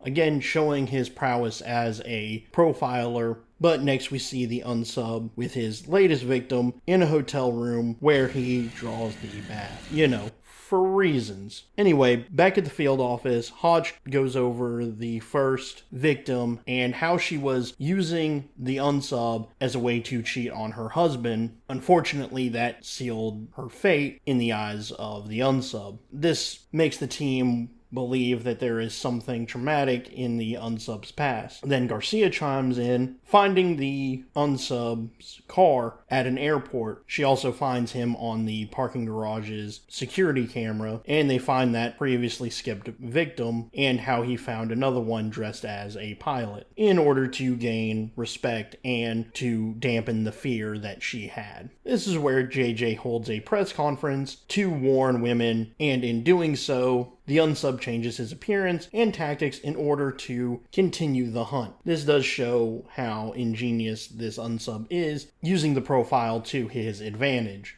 After that, the team try to figure out why he drowns. However, we then see Elle get a little payback for Morgan's profiling that morning by calling him a slob. That's when Gideon calls in order to inform them where the next victim's body is, and this is where Reed comments on the press conference, bringing up suspicions that are actually true about the unsub changing his MO. Morgan and Elle then investigate the recent murder, where they find out that the unsub is changing plates in order to evade the FBI. Morgan and Elle then explain the method he is using for the torture, and that he has to be killing and resuscitating them in order to get that drowning death he desires. Meanwhile, Garcia then reveals a hospital visit the unsub was accommodated to due to a whiplash from a car accident. This is where we learn that he was actually in the car with his mother when she died, alluding to the fact that the unsub's mother was the first victim. Afterwards, we see a grocery store and the new ruse in action as the unsub chooses his next victim. Meanwhile, Reed and Gideon question the father more about the unsub, and we get further insight of why the father isn't grieving like a typical person.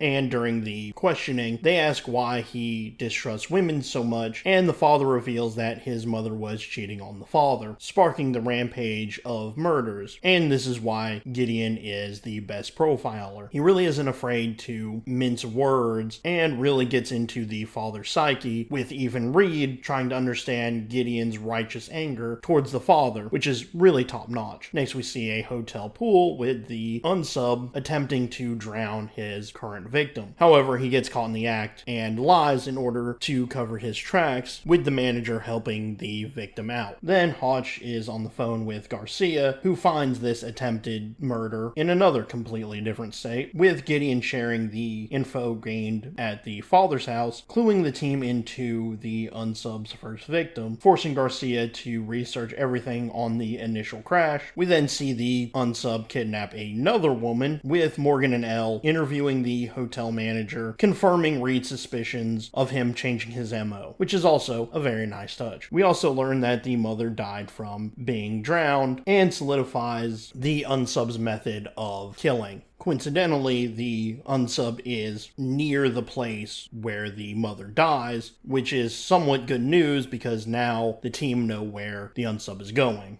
And we see the unsub in the car and is breaking down psychologically, forcing the victim to panic and crash the car, which alerts Morgan and Elle to her location. Luckily, they get there just in time to find her. Unfortunately, the unsub doesn't go quietly, and Morgan has to shoot him, saving the victim, but killing the unsub. They even show the father one last time grieving, closing the episode on a slightly dour note, which I don't really understand because, I mean, he did make the bed and now he has to lie in it. And this episode was okay. It did little for character development, and the little it did doesn't really matter in the grand scheme of things. It was good to see Gideon in a more aggressive stance towards the father, showing the amount he does actually care for the victims, with him even bringing up the victims initially on the plane, showing his attachment to the victims of the unsub, and trying to give the victims more power. This episode begins with a family scared to death being dropped off at a dock, waiting for someone to help, when they see a car speed towards them, and really, they're gonna speed towards the people that they're trying to protect, because as we see, it is the person that's trying to help her.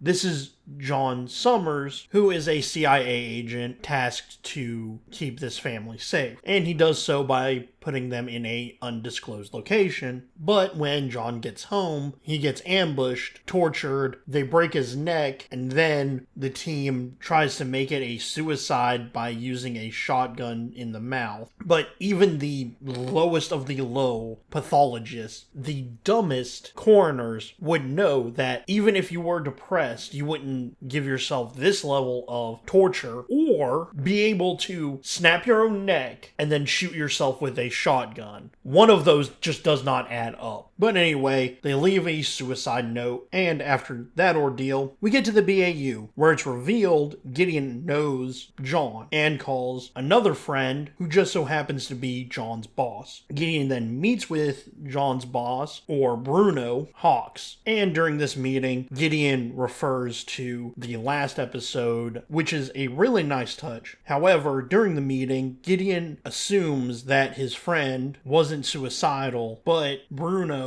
wants to know who killed him and why, tasking Gideon and the team to find a mole in the CIA, which will make even less sense at the end of the episode. Gideon calls in the team to go over the information of this case. During this, we learn that the family from the first scene were fleeing an abusive father who is also a diplomat, giving him diplomatic immunity. The wife is Aliyah Nadir, with the husband being Hassan. She informed to the CIA about terrorist activities funded by Hassan, which sent Hassan over the edge, and to protect her, they faked her death, and a lot better than faking the suicide from John. Basically, they got into a car accident where the fire got so hot that they were unrecognizable. However, due to certain things, John believed that there was a mole in the operation, hence the secrecy of the first scene. We also know that the mole revealed secrets, forcing Hassan to investigate in the States. As the team arrive at the CIA, Reed tries to hand over his gun, but is told to keep it since they have jurisdiction in this investigation.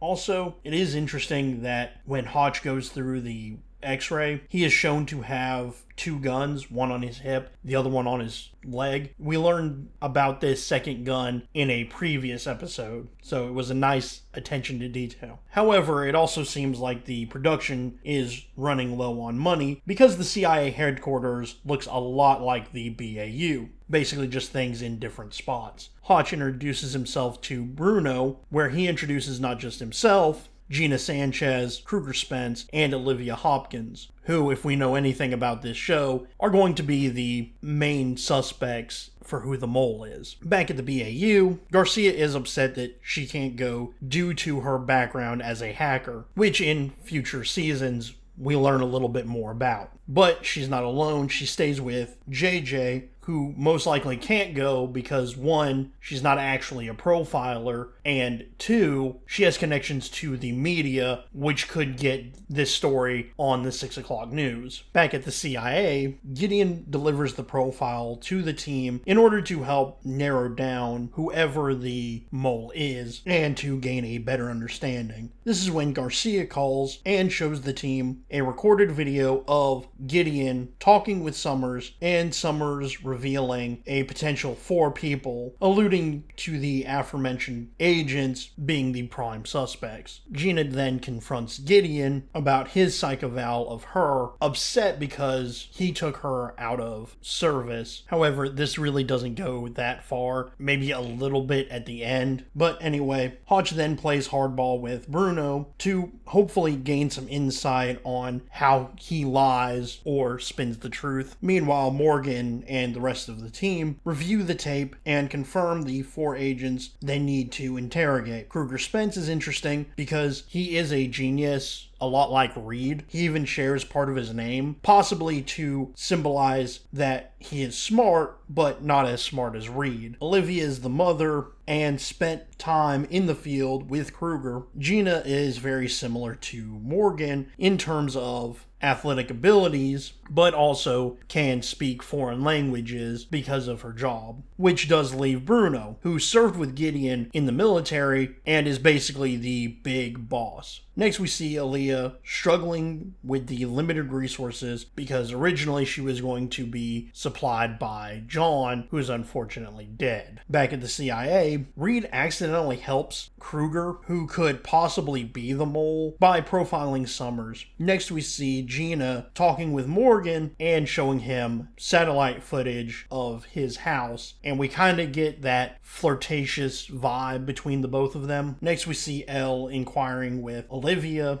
about her life, and in this scene, Elle is uncharacteristically harsh to the point of it becoming uncomfortable. However, during this exchange, Bruno says they don't have rights, which is ridiculous. Even when you're a high treason criminal, you still have rights. But anyway, it is revealed that Olivia and Kruger are having an affair, and because of this, it drove a wedge in between Kruger and Olivia to the point where Olivia wanted to do some research on her own. She got really close to finding out who the mole was, and the mole breaks her neck. Elle shows Gideon Olivia's body, and Gideon uses this to profile the 3 remaining agents to see the reactions of the news. This is where I believe Gideon actually figured out who the mole is, but after the meeting, Gideon meets with Bruno basically to debrief. Next, Gina blows up at Morgan because of the fact that both Hotch and Morgan were insinuating that she was the mole. This is when Garcia calls to inform them Kruger downloaded the virus that shielded Olivia's killer, pointing a big giant finger in his direction. Also, with his files being erased, he is the most likely candidate for the mole. But in any good mystery, it is never the one they explicitly point to. This is where Garcia is able to break into the CIA mainframe due to said virus. This is where they find out that John Summers himself requested his own evaluation, leading the team to believe that Summers told Gideon how to find Aaliyah in the interview. However, back at the hiding spot, Aaliyah leaves in order to find water, which does make sense in a few minutes. Back at the CIA, they rewatch the video in order to decode Summers' information. And with all of the geniuses at the CIA, we've got somebody who's got 190 plus IQ. They couldn't figure out she was in a shipping container this whole time. And I mean, Summers beat the symbolism over their head when it came to talking about boats and boxes. It just seems like that's where he would hide them. I don't understand how the most paranoid people don't think that their own guys are sending code to other people. Anyway, and of course, the mole hacks the conference room in order to find Aaliyah. Next, we see Aaliyah returning from getting water. This is where she finds Hassan holding her kids hostage, basically just to increase the tension. Back at the CIA, everyone is panicking because Hassan knows where the wife is. We also see Gideon writing on a sheet of paper, something that will be revealed by the end of the episode, but he then sends Gina with Morgan in order to find Aaliyah, with Gideon point blank saying that she is not the mole. Next, Hotch and Elle bring Kruger to the conference room. Yeah, we definitely know it's him. It can't be anybody else. Gideon then goes over the profile with Bruno, and this is kind of weird that Reed Reed grabs the control of the satellite imaging from the person who has been working it this entire time. I don't understand why he couldn't just let her do the job that she gets paid to do and that she knows how to do. I know you're a genius, but we've seen in this episode and in future episodes that you are not that savvy when it comes to technology. In fact, in a later season, when everybody else gets iPads, you opt for folders. Just doesn't seem like your kind of forte. But of course, Reed finds them almost immediately. They also see that there are 4 heat signatures, not just 3, meaning that Hassan has found them. Anyway, Hassan threatens Aaliyah, and Morgan and Gina arrive at the shipping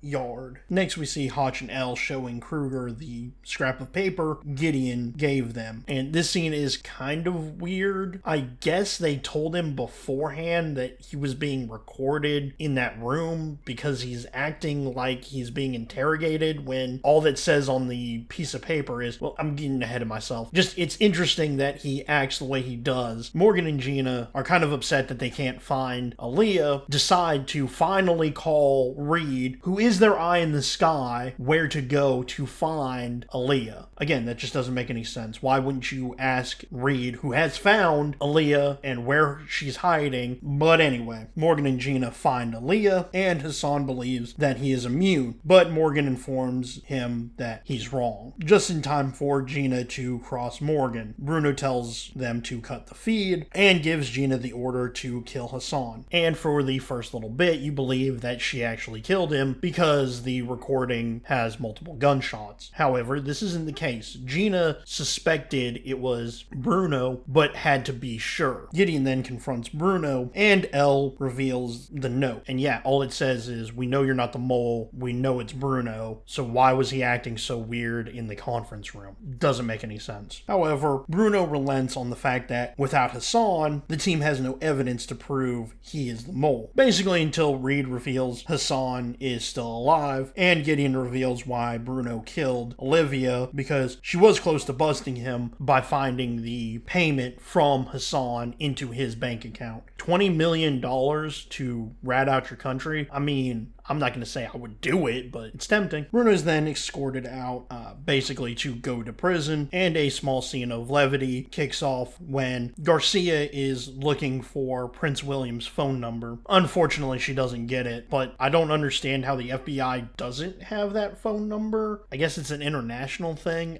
I don't know. Then Reed inquires of why Bruno invited them to be investigating this case, which is a good point. Why would a guilty person bring some team in to prove that he's guilty? Gideon says that it was because he knew that Summer's death wasn't actually a suicide and that Bruno needed to know what Gideon knew, but that still doesn't make any sense because if he never invited Gideon and the team, they would have never figured out that he was guilty, and by the time they actually did find he was guilty, you have $20 million of Hassan's money. He would have just been in a non-extradition country millions of miles away. Again, makes absolutely no sense. I mean, I guess maybe Gina would have figured it out, but again, you have $20 million.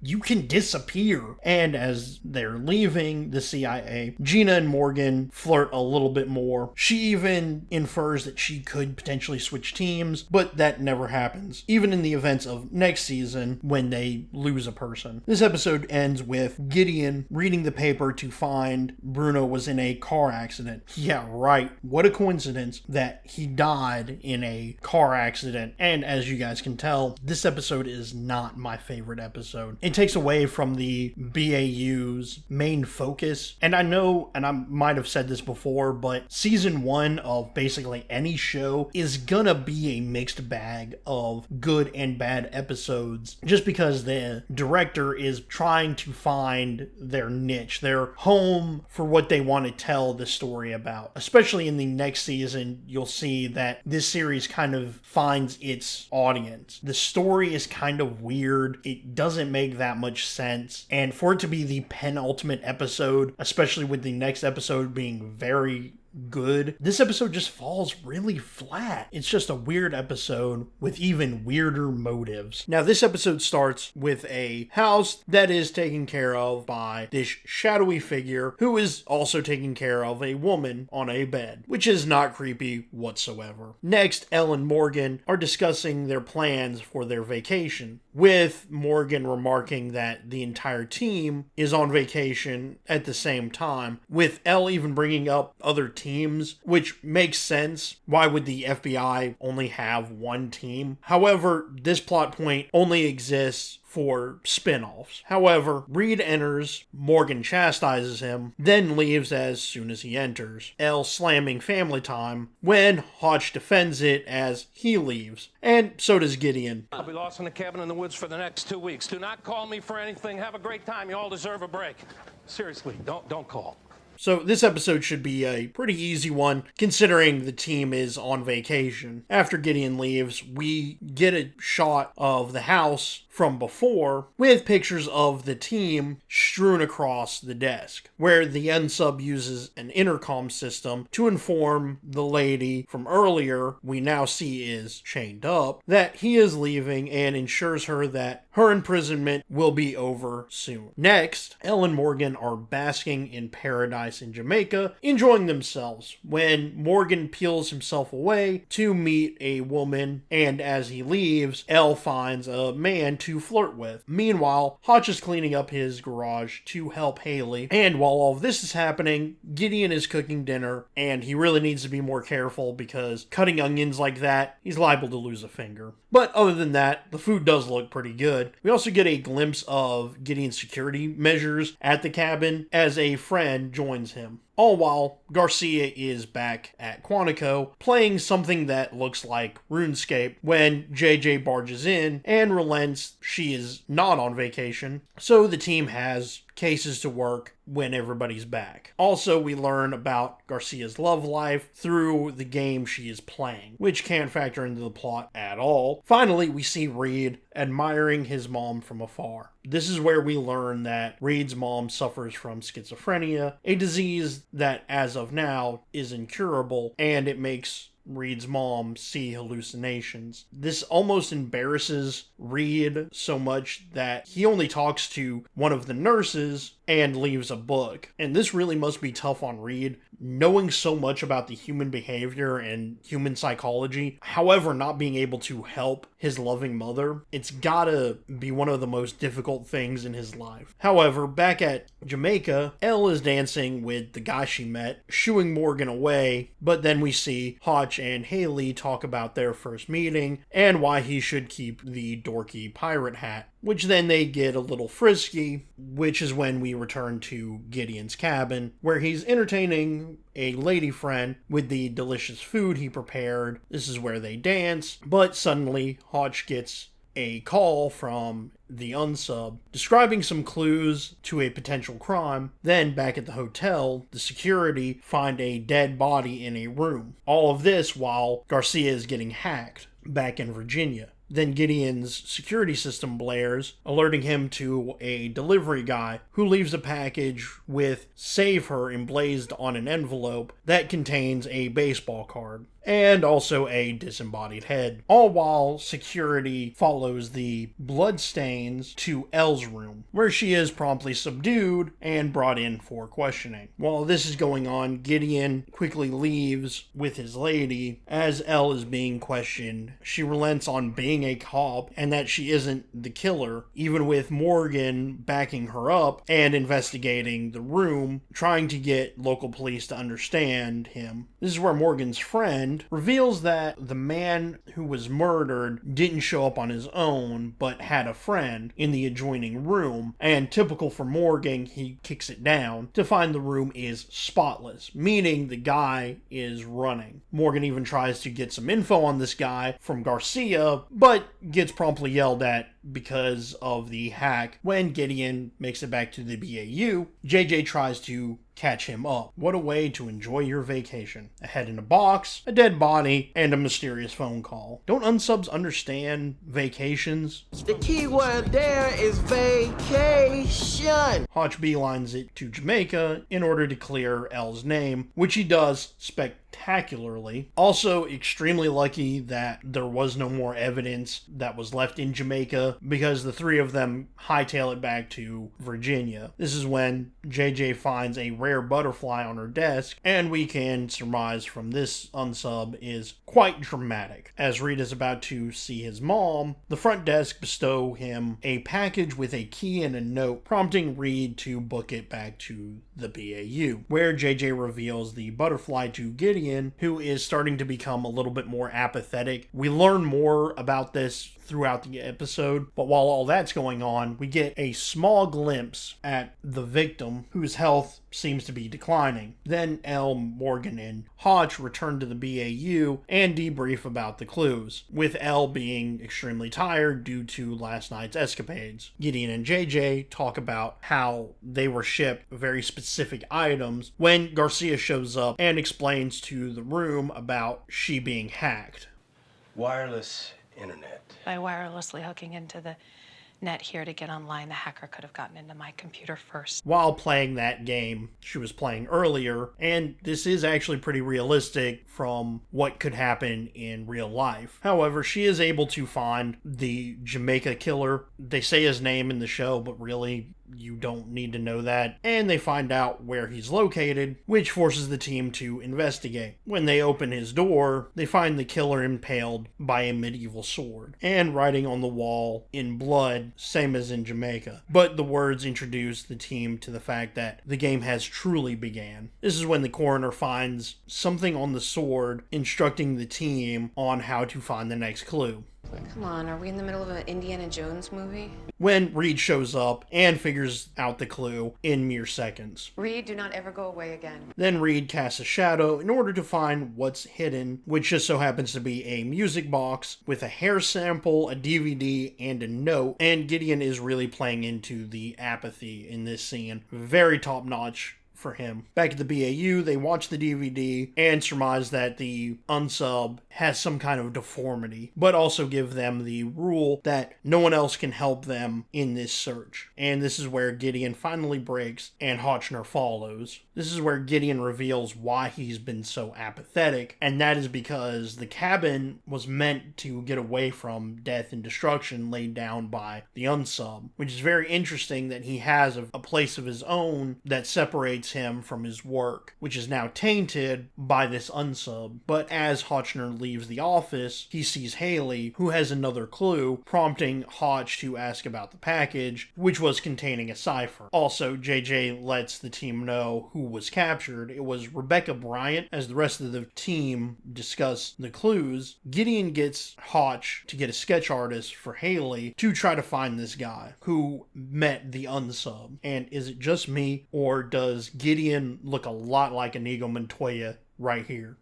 There will be blood tonight! Gideon gets JJ to hold a press conference, which severely angers the unsub. Hotch then sends L home for just being too exhausted. However, once L is home, the unsub shows up to remind the team of the rules. When This was important! Yeah, honestly, I didn't see this one coming. Normally the team might get some bruises or some cuts, but they don't really ever get shot unless they have a bulletproof vest on. However, this is the perfect way to end the first season, and the best way to entice people to come back for the second season. This episode was very much a lot of middle, which is fine because it is a two-parter, the first two-parter, but that doesn't detract any of the points from it. There's a lot of build-up to the end, but it does really work. work. However, it is pretty sad that the people who had to watch this season when it first came out, they had to wait almost 6 months just to see what happened to the characters. However, we did get some really good character development for Reed. This season was very light with Reed episodes, but in the next season, we get more than we can. Last episode ended with Elle being shot. This episode begins with her on a jet, and it looks like a dream based on the Instagram filter they put on it. This is when JJ bursts into Gideon's office with information on the person kidnapped. Next, we see Reed, Morgan, and Hotch in the conference room going over the clues they have, and Morgan brings up a good point, how this unsub knows about Gideon and JJ, which is interesting, due to them being the closest to Reed. However, Reed brings up he must have heard one of the clues, and Morgan saying, I thought you had a photographic memory.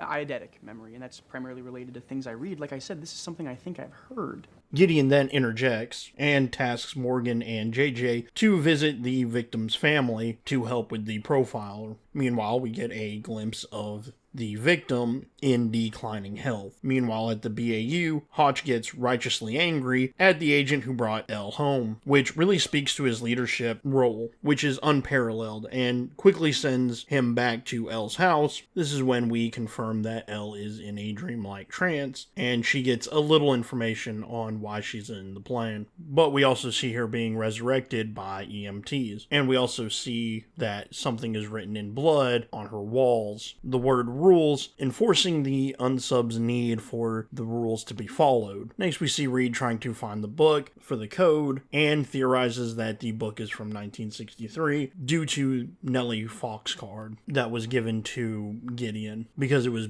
the wrong year. But then the messenger from the last episode turns himself in, and Hotch and Gideon question him about the package, and this is why Gideon is amazing.